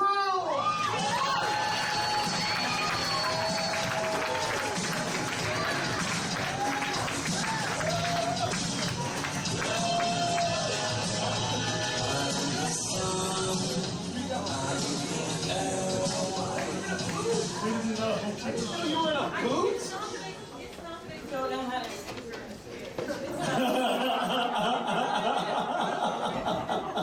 What happened? Why are you in a boot? I find like one of the most interesting things about being grown up is like parts of your body just like stop working. Just like alcohol, I give up. So yeah. It's a foot thing because I used to like back in the day and do a lot of pounding. So okay, that's how we rock. Right. On my feet, so now my feet are paying for it. You know what? On the first nighttime show we ever did, I finished the monologue. I was standing dead center on stage at the Lyric Theater on La Brea? And I'm in the middle of doing the monologue, and I go, we got a great show for you! Ex Mortis is here! And I point at the band, the lights go out, I step off the stage, face first into the crowd, I fall to the floor and break my foot. Oh, that's my and I'm in a white suit. Oh yeah. Exactly what I'm going to tell people. Oh yeah, you should just tell people that. And then I crawled back on the stage, and my mom turned to like her friend and goes, "Oh, look at that! He did a pratfall. Isn't that fun?" And then I like sat there, and my foot just swelled up to the size of my shoe. Yeah, that's the fun part. And he did the rest of the show. But I did the rest of the show with a broken foot. Like you doing this show. That's the thing, is I think when you're a performer, you just carry on, right? Because Yeah. I actually had the same problem with my other foot maybe like 10 years ago, and I had the surgery, and my friend said I looked like dreadfully green afterwards, and then I got a call about a movie. So I immediately was like, sure, I'll do the movie, and I shot the movie, like, while in a booth. Because the show must go on. Yeah, no, that's the professional way of doing it. Yeah. Now, you started out before The Craft, before CB4, before Half Baked. You were on The Cosby Show. Oh, shit. Holy shit. What was... No, even like, did you do... I did my research. Do you know any more than that? I know that you were also on Family Matters as well. No, I was not on Family Matters. Oh! Everyone together. Fuck you, IMDb! I was on Walton's wedding, shot in like 1994. That I am. Fresh Prince. Fresh Prince? I was on Fresh. Yeah, they said you're on Fresh Prince. Tell me more about Cosby Show. Come on. Here's the thing, but I didn't know if you actually did all your research, because the full story is, and this is like in my story and other people's stories. Like when I was first starting out, we didn't know anyone, right? I didn't know anyone in the business at all. Like done one or two little jobs, and my friend calls me and he's like, "Listen, you're looking for stand-ins on the Cosby Show," and I'm like, "F that! I don't want to be I'm an actor." You know, I was like 20 or whatever. I'm an actor. Oh, and I finally went, maybe I should. It's the hottest show, and I don't know anyone in New York or anywhere. So I went on this line that was literally Kaufman Astoria Studios, right, around the entire block. A huge line of everyone who looked exactly like me. I mean, identical people, like nothing but people who look like me. And so I sucked it up. I went in. They brought us in groups of 5. I'm tired. My New York accent. They brought us in groups of 5, and they barely paid attention to most people. So for some reason, the guy looked at me and he said, "Oh, that's a Lisa Bonet dress." And I was like, "No, it's not. It's a Rachel True dress." So literally, he came down the hallway and hired me immediately. And so I started, of all things, as a stand-in, which, like, when I was younger and first starting out my career, I might not have said that, because, oh, that's embarrassing, or that's not cool, or that's not whatever, but now I'm like a grown-up. I'm like, no, I really worked and had to do all the steps people have to do to become a performer. At one point, I had 2 different internships, like, one was at a theater, one was over here for free, while bartending at night, you know? Yeah. So the hustle that you have to put in for anything, right? And by the way, those open calls where they those calls in New York are we have actors in the room. Let's hear if we have actors. Okay, you guys have no fucking idea how horrible it is in New York City. Unless you've worked in New York City, it is a living nightmare as an actor, because you walk in and I would go into auditions in New York and it'd be like 40 fat guys in a room. But 3 of them have Tonys as well. So they're like all award winners, and you're like, oh, I'm never getting. One time, I was in an audition, this is a sidetrack, but one time, I was in an audition in New York City, and I'm sitting across from this guy, and I don't know if you ever had someone pull this move where they just go, oh, hey, what's up, man? And they like pretend they know you, so that they like kind of make everyone else feel bad about themselves in the room, like no one else should be there. Like people do this move. I'm so oblivious to the tricks that people play. Like honestly, I just never really paid that much attention to all that stuff. Guys would pull this move. So like, I'm in this room and this guy across from me goes, hey, what's up, man? Good to see you. Long time. And I go, I don't know who you are. And everyone in the room kind of laughs, and he goes, no, man, it's been a long time, but it's great to see you. Last time I saw you was at that callback, remember? And I go, look, I know what you're trying to do. I'm not interested. And he goes, what do you mean? And I go, you're trying to do that whole thing where like, you pretend like we know each other and you're some big deal and I'm some big deal and everyone else doesn't belong here. Well, guess what, motherfucker? I'm not playing that shit, so suck on that.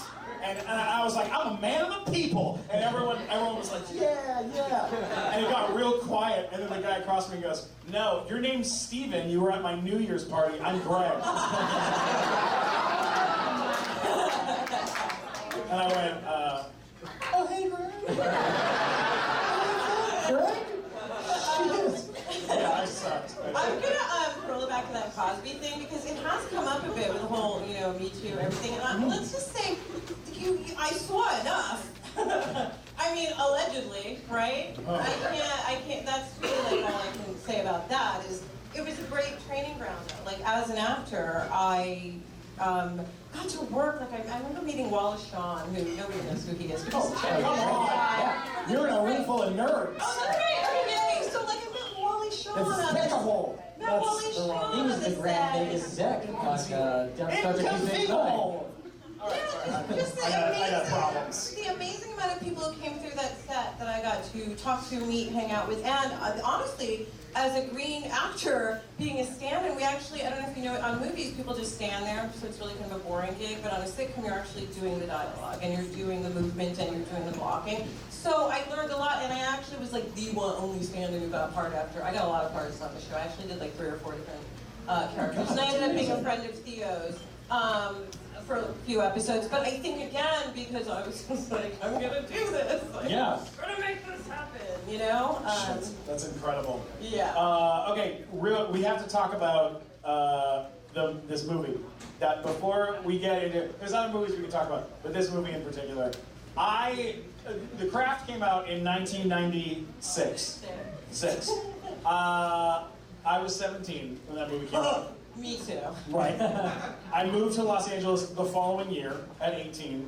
I didn't know anybody, never met anyone famous in my whole life. And I go to a gas station in Burbank, and you're standing there in the gas station in Burbank, and I go, oh my God, I've made it to Los Angeles! I'm in Hollywood! And I called my fucking sister on a payphone, all right? I was like, you're not gonna believe this. Rachel True from The Craft is in the gas station. And she was like, go talk to her. And I was like, I will. And I went back in and I was like, I really like to meet you. Nice to meet you. And I like shook hands with you and I was like, I wish I had a disposable camera. I didn't have one. Oh, that's so true, disposable cameras. I hope I wasn't an asshole. You were so nice. And like since then I've always been like, oh, she's so fucking cool. And that movie was like, it was a fucking huge hit. That movie was a big movie. And with like a big like I don't want to say cult following, but cult following. Like it's really like your other guest said today, yeah. You don't know that. When you're doing it, you have no idea. You know what I mean? Like, I did know for me, because I was interested in esoteric studies already. Like, as a small child, I just loved reading, like, I used to pull out, like, young men as the symbols, right? And all these esoteric books that my dad had. So when that script came around, I was like, if anyone's going to be a little black witch in this town, it's me. And I talked to my agents who were like, you're too old. And, like, technically, they're right. But I'm like, no. I know this is, I can play this part, I can do this. And they were like, yeah, no, you're too old. And so I had a manager who had wanted to work with me, but I didn't want to pay the extra 10% or 15%. At the time, I was like, fine, if you can get me an appointment for this, I'll work with you. So she did. And it was, again, like another tenacity, I think, lesson. But then the other acting level of that, and I actually just sold a book where I'm writing some of these stories down, but the other acting lesson is that the director, Andy Fleming, was a super senior at NYU when I was a freshman. And my roommate was sleeping with, like, his roommate. So I didn't really know Andy, right? But I kind of knew that, anyway, so I go into an audition, I'm like, please don't remember me, please don't remember me, because I'm a teenager. So he doesn't remember me, which is great. But then on set, I literally the whole time was like, his roommate showed up, looked me dead in the eyes, and was like, I know it, and I'm beeline for my trailer. And like avoided everyone, and then like Nev, who was really 20 or 19 or 10, whatever she was. But I left my passport in her room, and I was like, oh great, the jig's up. And she was so young and naive, she hadn't even looked at the passport. Like because actors and age and all of that stuff, right? And that's a really valid thing, by the way, because like as a woman, when my age went up on the IMDb, everything stopped for a moment there. And I'm not kidding about that, right? Because like I'm a grown up. So when I get called in based on my age, they don't really see women, I think, over like 40, in their 40s, 45 and older. As women, it's sort of like they see 50 as 45, 50, I think, as 56. You know what I mean? Yeah. Like I'm going in a grandma role. And I'm rolling in like, hey guys, what's up? I'm the cool grandma. No, that's not the. You're looking for the black grandma on the couch, and I'm not ready to be her yet. Wow. So that's why, like many of your other guests, like I have so many other interests too. Because if you just sit around and only rely as an actor, right, you have no power. So you kind of have to figure out how to do other things and take your power and be creative in other ways, so you don't go insane. Absolutely.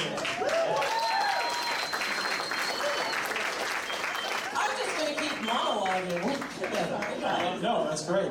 What about cast members as far as like on that film? You got Robin. On the Croft? Yeah, on the Croft. You got Robin Tunney. Yeah, Robin is probably the one I know the least. Like it's so weird because like with my friends I'm pretty funny and clever. I'm so definitely unfunny around Robin Tunney. I think she's so cool. Like I'm like I see. Okay.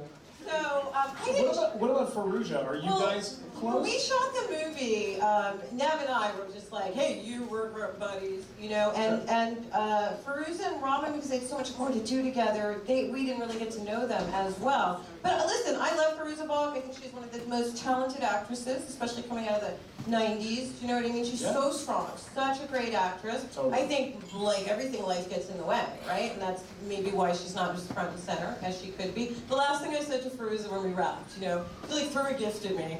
And I was like, it's a gift, right? And I gave her my gift, and I just said, use your powers for good. Because she's an amazing, powerful person, So would I call her a buddy? No, but I stayed in touch a little bit on social media. Nev is the one, Nev and I have gone to Greece and all these different places together. We used to hang out a lot. She was one on this coast now.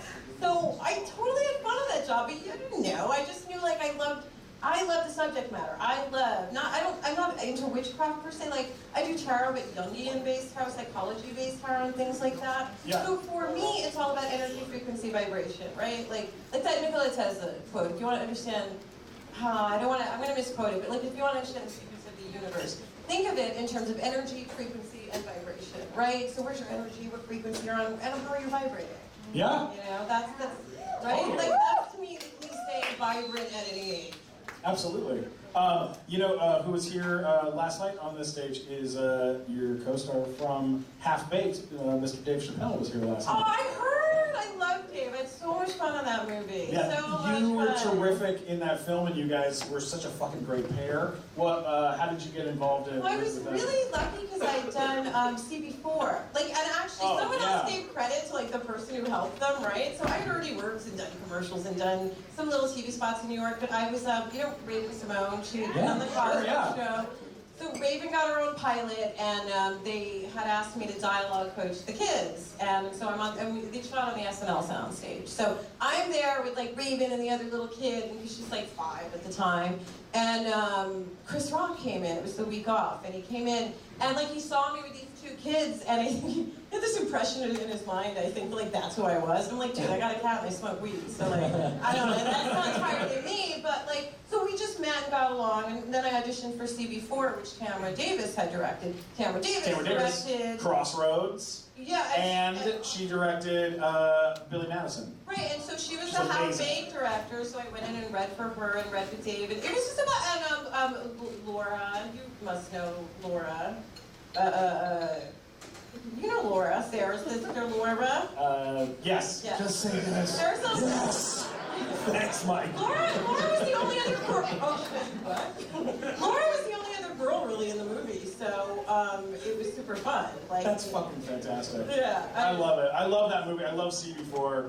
If you haven't seen CB4, you're fucking missing out. It's amazing, and it's Chris Rock, and it's such a breakout movie for him too. I guess, but so funny. My thing is, I think I like to work with these guys before they're really lit. Because I'm I worked with Chris Rock, bit a movie that didn't do that great, and I've been with Dave Chappelle. But it's Half Baked is a legendary movie. We've had Harlan Williams on the show twice, and we're big. Dude, I can go anywhere in the world from the movies I've done and still get a Wiccan head bracelet and a joint for free. That's what I realized traveling with Flash. You were Mary Jane. I am. Let's get some questions from the audience. Mike Glazer, where's Mike Glazer? Mike Glazer, by the way, who sometimes writes for High Times magazine, and his show Glazed was just written up in the Rolling Stone magazine. How about that? It's a fucking amazing thing to have happen. Yeah. And they wrote up the nicest review about it. When is it happening next, Mike?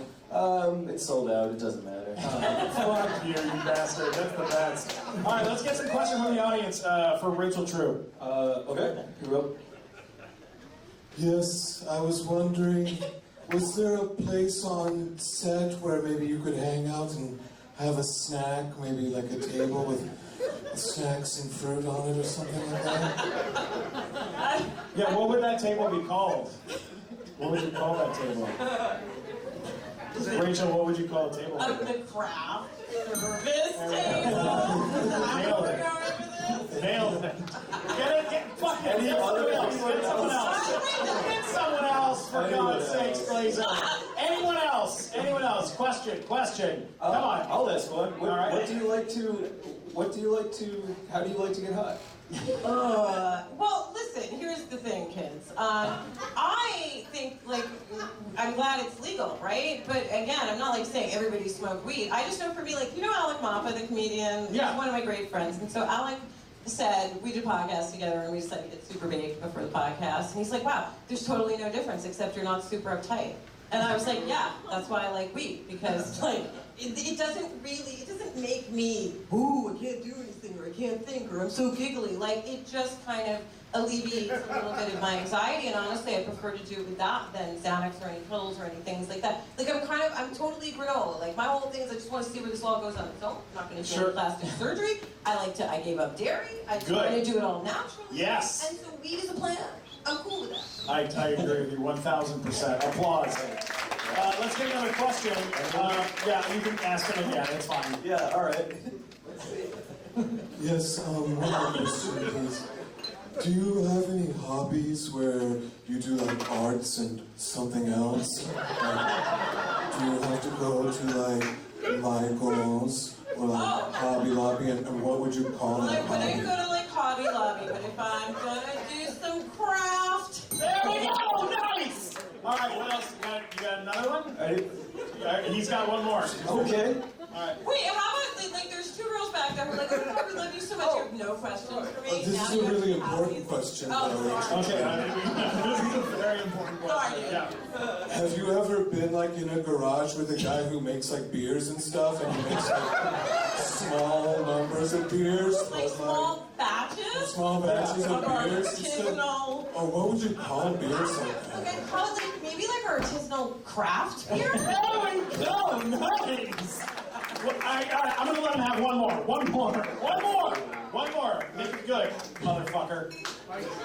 Yeah, super simple. Glazer. Yes. Let's go back to him. One more. One more. Okay. That's it. One more. Just one more, sorry, big fan. We met in a Burbank gas station, I know. Do you know who the #1 manufacturer of macaroni and cheese is? Listen, I'm not a big fan of corporate gas food, right? But like, if I was trapped and there was like no, it was like if I was in a live plane crash style thing, I would have some craft macaroni. There we go. That's 4 in a row. I'm so sorry. Rachel, I'm so sorry that bit was a little half-baked. But you know what's not half-baked? Krispy Kreme donuts, and we have them for the entire fucking audience. Let's bring them in. That's 100% true. Yeah, that's what we did. Well, we did it. Like baked goods are literally like. But that's another thing. I mean, I try to stay away from them, but I literally love it. They're gonna come around. This is Sarah Salthouse right here. Yeah, let's bring them around. Sarah Salthouse there and Natalie Butts over there. They've got pass them down.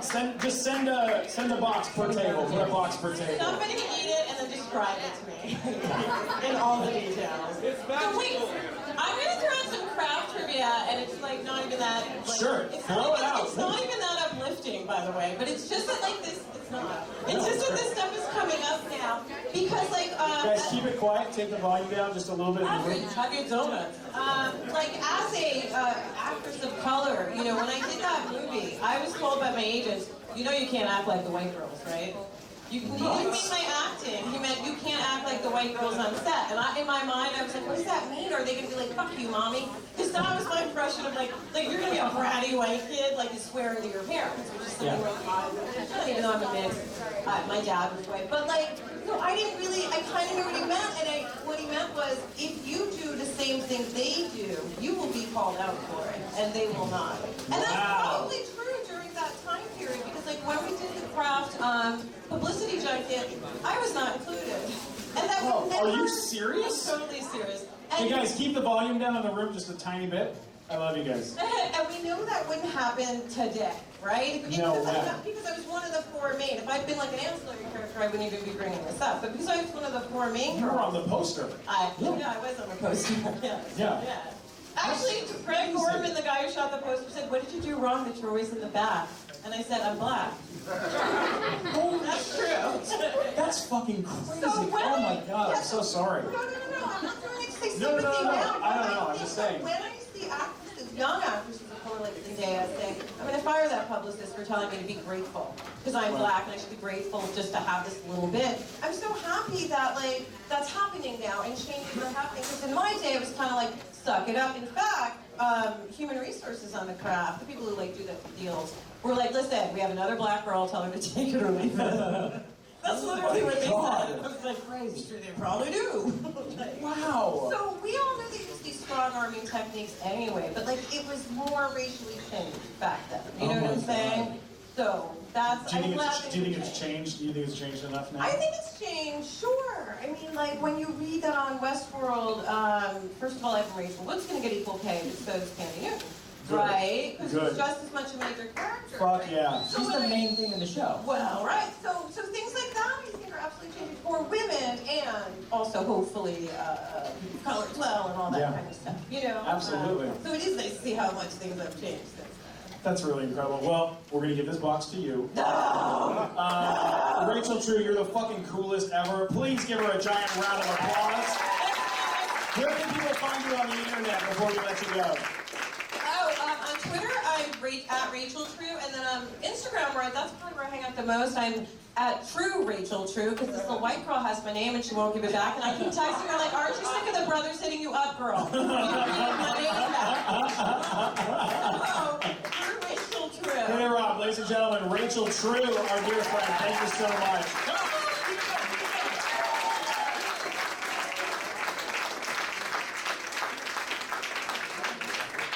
All right, let's. I'm going to throw out a shirt. I'm going to throw a shirt out, and then we're going to bring up the our last guest of the night. Are you guys having fun?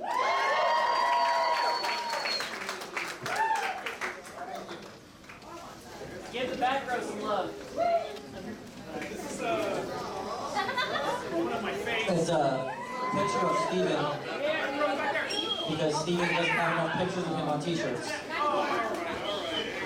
Hey, Steven, you realize that you're not on a microphone, so no one can hear you on a podcast.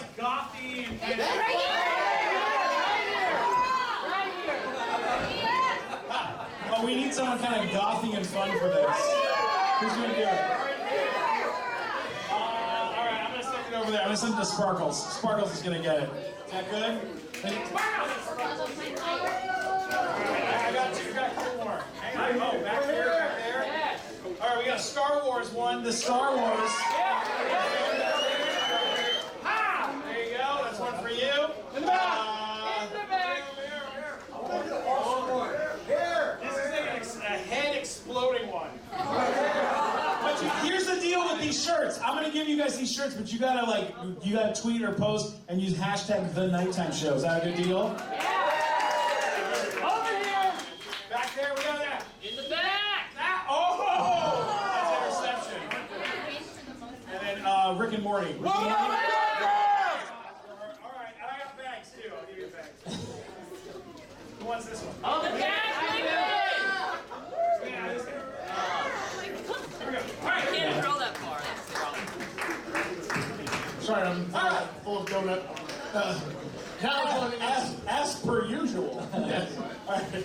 Now joining us is Steven's former co-star from the Nickelodeon series Big Time Rush, a show that green-headed boy bands and currently plays in 110 countries around the world. The winner of more Kids' Choice Awards than anyone else in this room, the only person on our show to have performed at the White House for Obama, not Trump. Please welcome the lead singer of the indie rock band Heffron Drive, Kendall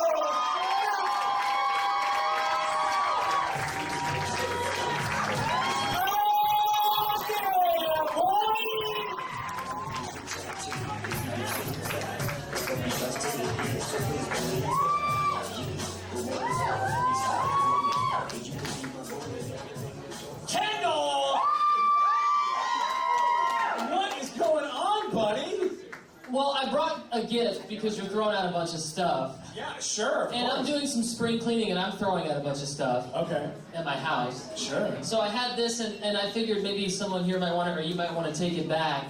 Yeah, okay. So I'll just show you guys what it is. Over here, I want it. You can have the bag, Bianca. Oh, Jesus Christ. It's your painting. Hey, I did that painting for you. It's got a lot of cobwebs on it. So I don't know if anybody wants this. Alright, so you want to know the craziest part about this? Yeah, please. I fucking paid you for this thing. You did pay me for that. I paid him $1,000 for this. You had a commission, right? Like you told me you wanted to. Yeah, no, he painted it and he wanted to know if somebody wanted it. Yeah, I was like, who wants And I this? said, that's art. That's art. I should pay for art. Now I realize I paid way too much. You paid way too much. You paid more than anyone else has ever paid for anything I've made. Back row! Back row! You know what? I gotta give some love to the back. I was just sitting back there and you wouldn't throw the shirts far enough.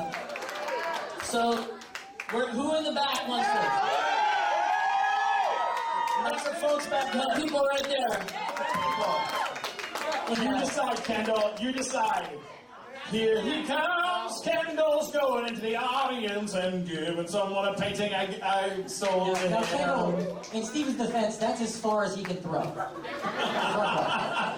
That's what I realized as it was going further. I realized he couldn't get it back there. Yes. I tried. Kendall, yesterday was 420. And I rewatched the boyfriend song that you did with Snoop Dogg, which is fucking crazy because if you look at Nickelodeon right now, like what Nickelodeon right now is doing, there's no fucking way that's not as good right now as it used to be, that's for sure. Yeah, but there's no way in a million years that Snoop Dogg right now would be like, yo, dog, I want to go sing with those Nickelodeon boys. There's no way in a million years that would happen right now. They all know that we got really high with Snoop Dogg, right? Not everybody. Well, we smoked while he was on the show, and it felt like it was appropriate to ask him. I actually asked him in this way. I said, hey, can we have a little business meeting later? And we waited around. It was a little weird. Yeah, we sat around. Because it kind of felt like we were like fanboys waiting around. Yeah. Like for quite a few hours. We like sat for a few hours in a dressing room This waiting. is like at 1 o'clock in the morning at Paramount. Right? Yeah. And we had to have one crew person stay with us because obviously they had to close the doors and lock everything up. Susie Balaban. Yep, Susie was there. She was waiting, and I felt really bad for her. Yeah, because she didn't get high, so that's no. She just had to like sit and watch us get high. Yeah, so we all on a Nickelodeon kids television show. Late at night, got really stoned with Snoop Dogg. I'll tell you the story. So Snoop Dogg walks into the room and he has an iPad in his hand, and he goes, and he's playing Enya on the iPad, and he's like, it's like that. Who can say where the road goes? And we're like, what the fuck are you playing? He's like, I always get fucked up to Enya. We're like, what?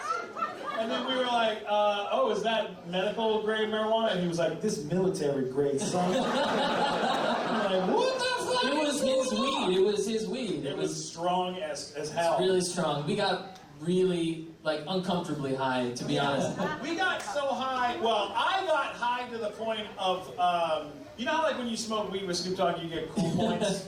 Totally. Right? You get cool points. When you cry in front of Snoop Dogg, you get naked. It's embarrassing. It's embarrassing. And then I was hyperventilating into a bag, and you had to drive me This home. might sound like a comedy bit, but he was truly hyperventilating into a paper bag. I'm gonna die! And I'm gonna die! He left the room, and we finished up, of course, and we walked out, and Glickman was on a staircase outside hyperventilating, and Snoop walked by. Dripping sweat. And he just walked by and was like, you're gonna die tonight, motherfucker. Peace, bitch. And then he like vanished into a cloud of smoke and rode a fucking dragon off. He truly drove his Snoop DeVille home. He did! Like the big fucking, A custom Snoop DeVille, yeah. Yeah, and then you took me home, and I was freaking the fuck up the whole totally did not drive stoned. No! You were fine. I was fine. When you drive me home and you drop me off and you're like, just enjoy the night, you know, make some food for He yourself. thought he was gonna die. I kept thinking I was gonna die. And I had to tell him that we just had like arguably one of the coolest experiences that you could ever have. Right. So I took your advice, and I went inside and I baked chocolate chip cookies. I got, what's it called, one of those, tubes of chocolate chip cookies, chopped that shit up, and put it in the, started rolling it around, and I was like, you know what, I'm gonna add pistachio nuts to this shit. And I started adding pistachio nuts, crunching them up, put them on the plate, fucking bake that shit, take it out. I got 12 cookies, I ate like 6 fucking cookies. I was like, these are the best cookies of my life. My roommate at the time walks in, and he was like, what's up, man? I was like, you want it? Yeah, Kevin. And he was like, what are you doing? And I was like, why don't you have one of these cookies? They're fucking amazing. And he was like, no, pass. And like goes to bed. I wake up the next morning, I see the cookies. They have shells in them. They have plastic. Were they pre-made? They were, yeah, but I had pistachio pistachio nuts and the shells and the bag. So there was burnt plastic. And I was like, what the fuck? It happens. Just thinking about it. And smoked. I smoked Just weed. thinking I about shitting smoked out weed. pistachio nut shells. It hurts. Dude, that was an unbelievable night. It was an unbelievable night. It was really cool. We've had a lot of fun together. Now, Matt Walker was doing some research on you, and what movie did you find out? I don't want to know what research Matt Walker did. Can I pass? Thank you very much. Now, you were in a film called AI. I was. Well, you were in the movie AI with Haley Joel Osment. Kind of. You were kind of in the movie. But it was a really cool experience, yeah. Okay, what happened? What I was, you guys know what a stand-in is? No. I was Haley Joel Osment's stand-in when I was 10. And I normally, because I was out here in LA trying to book something like awesome. Yeah. And I normally, I wasn't like going out for stand-in stuff at all, and that wasn't a typical audition process. And my agents at the time said, look, it's like, you're not like gonna be in the movie, but you're gonna get to work with Steven Spielberg every day. And so, yeah, it was great. In fact, I just found my ID badge yesterday. Holy shit! From being at Warner Brothers, yeah. That's amazing. It was really cool. Giving you that sense early of like, this is what it's like to be. Well, you know what Steven Spielberg told me? He said, "Stop acting." Jesus Christ. No, actually, I should preface that story by saying So I was just supposed to stand there, and I would end up doing the scene for fun. Yeah. And he'd be like, "Hey, stop acting." Right. Yeah. Just stand there. And I was like, we're just testing the light. Okay. By the way, really nice guy. I'm sure. He was. Yeah, I'm sure. Yeah. Now, you are the only person that was on the show tonight that performed multiple times at the White House for President Obama. That's true. And not only that, but you also performed in their fucking living room for the kids as like kind of a... I also played like ping-pong. I played ping-pong with Michelle Obama, which was pretty cool. Did she win? She won. Yeah.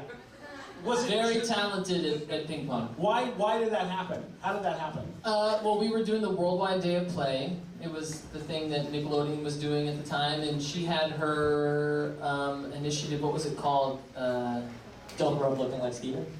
You son of a bitch! How dare you! It was called. Bastard. It was her initiative to get kids out exercise. Let's move. Let's move. There we go. And Nickelodeon thought, let's move. Worldwide Day of Play. Synergy. And because the show was super popular at the time, and the girls really liked it, so we ended up playing ping pong with the First Lady. That's fucking amazing. Typical kind of thing. Yeah, right? It's ridiculous. Typical kind of thing. It was really cool, though. And I have to say, my favorite thing about him is he had a really strong handshake. Really strong handshake. Really nice guy, I can report back. I don't know if you guys were wondering. Super cool guy. That's so great. All right, a couple more quick questions before we close out this amazing... Yeah, I know it's really late, bro. I was trying to stay up. It's late. No, we're doing good. Thank God for the donuts. Seriously. Yeah, well, you know how this happened? Do you know how we ended up with Krispy Kreme? I can tell that story on the show. I've never told that before. You bought a bunch of Krispy Kreme donuts? No, what happened was I was at a party and I go, oh, the party was sponsored by Krispy Kreme. And I was like, fuck yeah, party sponsored by Krispy Kreme, this is awesome. And I go, I'm like eating the donuts, and I go, I wonder if anyone that works for Krispy Kreme is here. And they go, yeah, the president of Krispy Kreme for all of like California is here at the party. And I go, really, what's his name? And his name was Roger Glickman. No. Yeah, and we're not related, but I walked up to him and I was like, hey, I'm Steven Glickman. I'm a Glickman. You're Roger Glickman. We should know each other. And he was like, all right. And we like stayed in touch. And then when the nighttime show started, I was like, we got to get a hook you know, like to get people to come out to the show. Because at the beginning... Well, I see the donut in the picture. Yeah, we were like, how the fuck are we supposed to get people to go to like some shitty theater on La Brea to come see our show? And the only thing I On a could think of... Wednesday night at 10 o'clock. Yeah, on a Wednesday night. No one wanted to come to the show. So we were like, all right, I'll call it Krispy Kreme. And then they started giving us 20 dozen Krispy Kreme donuts every time we do the show. Which I think there's going to be some leftover donuts, I have a feeling. If anybody wants them, you're welcome. I'm taking them. I have the whole box. Now you tour all over the world, but South America, Mexico. What are these places like to go and tour at? Well, the most difficult part of like doing that touring is like trying not to have an extremely good time the night before a show. Yeah. And you get there and you're like, I'm gonna go to bed. I'm gonna go to bed. And then you end up going to some local bar in like Sao Paulo and there's a band playing and it's really awesome and you stay up. Because like before you were on this That's show, the hardest part. The rest of it's really fun and awesome, but yeah, because like for our audience who doesn't know, before Kendall got scooped up by the Nickelodeon machine and thrown into a children's TV show, you were already in a band and you already kind of had a deal, right, at the time? Well, we had a deal as in we had songs on MySpace. That's a deal, right? But at the time we were counting plays. I mean, that was the thing on MySpace, was it really depended on how many spins you got, and then now it's the exact same thing but on Spotify. Yeah. It's like, I'm like logging on, how many plays today? 7 people listened. Grandma must have really been busy. No, there's more, it's like 10, but you know. That's fucking great. I'm kidding. I know. It's a lot of people. It's a lot of people. It's lots of people. Well, I love having you here. And, I'm glad you had me, man. I think, and you know, you were on the first. We're wrapping things up, guys. But when our first nighttime show, the way this show started, like originally first started, was Tom Green needed someone to replace him. Yeah, he needed a guest host because he was going to be gone. Yeah. For his Webovision show, which was on YouTube, watched by 6 people. Yeah. Well, like, they were like, "Hey, Tom." So they asked me if I would host his show, and I said I would do it, but can I have an announcer? And do a monologue. Can I do a monologue? Can I have a band? Can I have a fat naked guy kind of wandering around holding cue cards? Yeah, it was just like we really pushed all the limits of that show, and Kendall was our first. We don't care what you do. Yeah, they said, we don't give a shit what you do, just do whatever you want. And Kendall was our first guest on the show, which was fucking awesome. Wait, so 1 and 100. Yeah, 1 and 100. Come the fuck on. Come on. And with that, we're going to end this show by doing a little song. We have lyrics on. You didn't tell me. Lyrics on the screen. Here, I'm going to I'll get here you go. There you go, pal. Oh, we do need to ask questions. Oh, shit. Yes, Bianca. Hold on. Hang on. Glazer, come on over and just hold the mic. Let her ask a question. She's also known as Beyonce. Beyonce. There she is, in the front. Question, my dear. Oh, Jesus Christ. You said you had a question. You blew it, Bianca. You blew it! You blew it. Take a chance and Yes. You blew it, Bianca! Whatever, I love avocados. That's right. Okay, here it goes. Okay, can you please... Oh, I remember it. Okay. Here it is. What other... what are they called? Yeah, Bianca! You got this, Bianca. I believe in you. She's What very other excited. impersonations can you do besides Christopher Walken? Look, I don't do it. I'm not going to do it right now because it's not a good one. I'm not going to do Christopher. James did a better Christopher Walken than I did. I did like a, I'm not very good at impressions. Here's my Christopher Walken impression. Sure. I think it's okay. All of us have a bad. Now let's all do it at the same time. Everybody at the same time. Well, the line is. It's always this has been a hell of a show. Ready? Yeah, right. 3, 2, 1. This has been a hell of a show. Pretty solid. All right. That's it. All right. well, we got our question in. Here we go. There you go. These are this is for you, and these are for you. What year did this song come out? This song came out in the 1980s. Anybody? I wasn't born. Who has been on stage tonight? Glazer, please come on up stage on stage with your microphone as well. Anyone else that's been a guest tonight? If you want to come on up, I would love to have you. They all went home, I think they're all gone. Pretty sure they're all gone. There we are. Oh, and the goth. Can the goth come up, please? Andrew DeWitt, everyone. Comedian Andrew DeWitt. I was wondering who. Very funny. Very funny. Great bit. Here you go. Pass this down to him. Here we go. So microphone up here. All right. Here we go. Should we hold hands? Everyone, for this? please sing along for this. Please turn the lights. Please turn the lights down. Thank you. There. This is for Africa. I'm just kidding. I don't want to hold hands with you guys. Wow. Guys, this has been a hell of a night. Oh, E.G. Daly, please come back up on stage. Yeah. Come back up. There we go. There we go. Someone started. Oh, restart it. We got actual people here. This is going well. Pass that down. Rachel, take it. There you go. Does anyone know the words of this song by heart? No, we have sheet music. Oh, Anybody? Wait, these are... Just 2 pages? It God. starts with "There Comes a Time." That's There we go. All right, you ready? All right, you got it? All right, play it. All right, here we go. Play it. Guys, I want to thank you all so much for coming out to the Night Night Show 100th episode. Come on! There comes a time when us come together as one.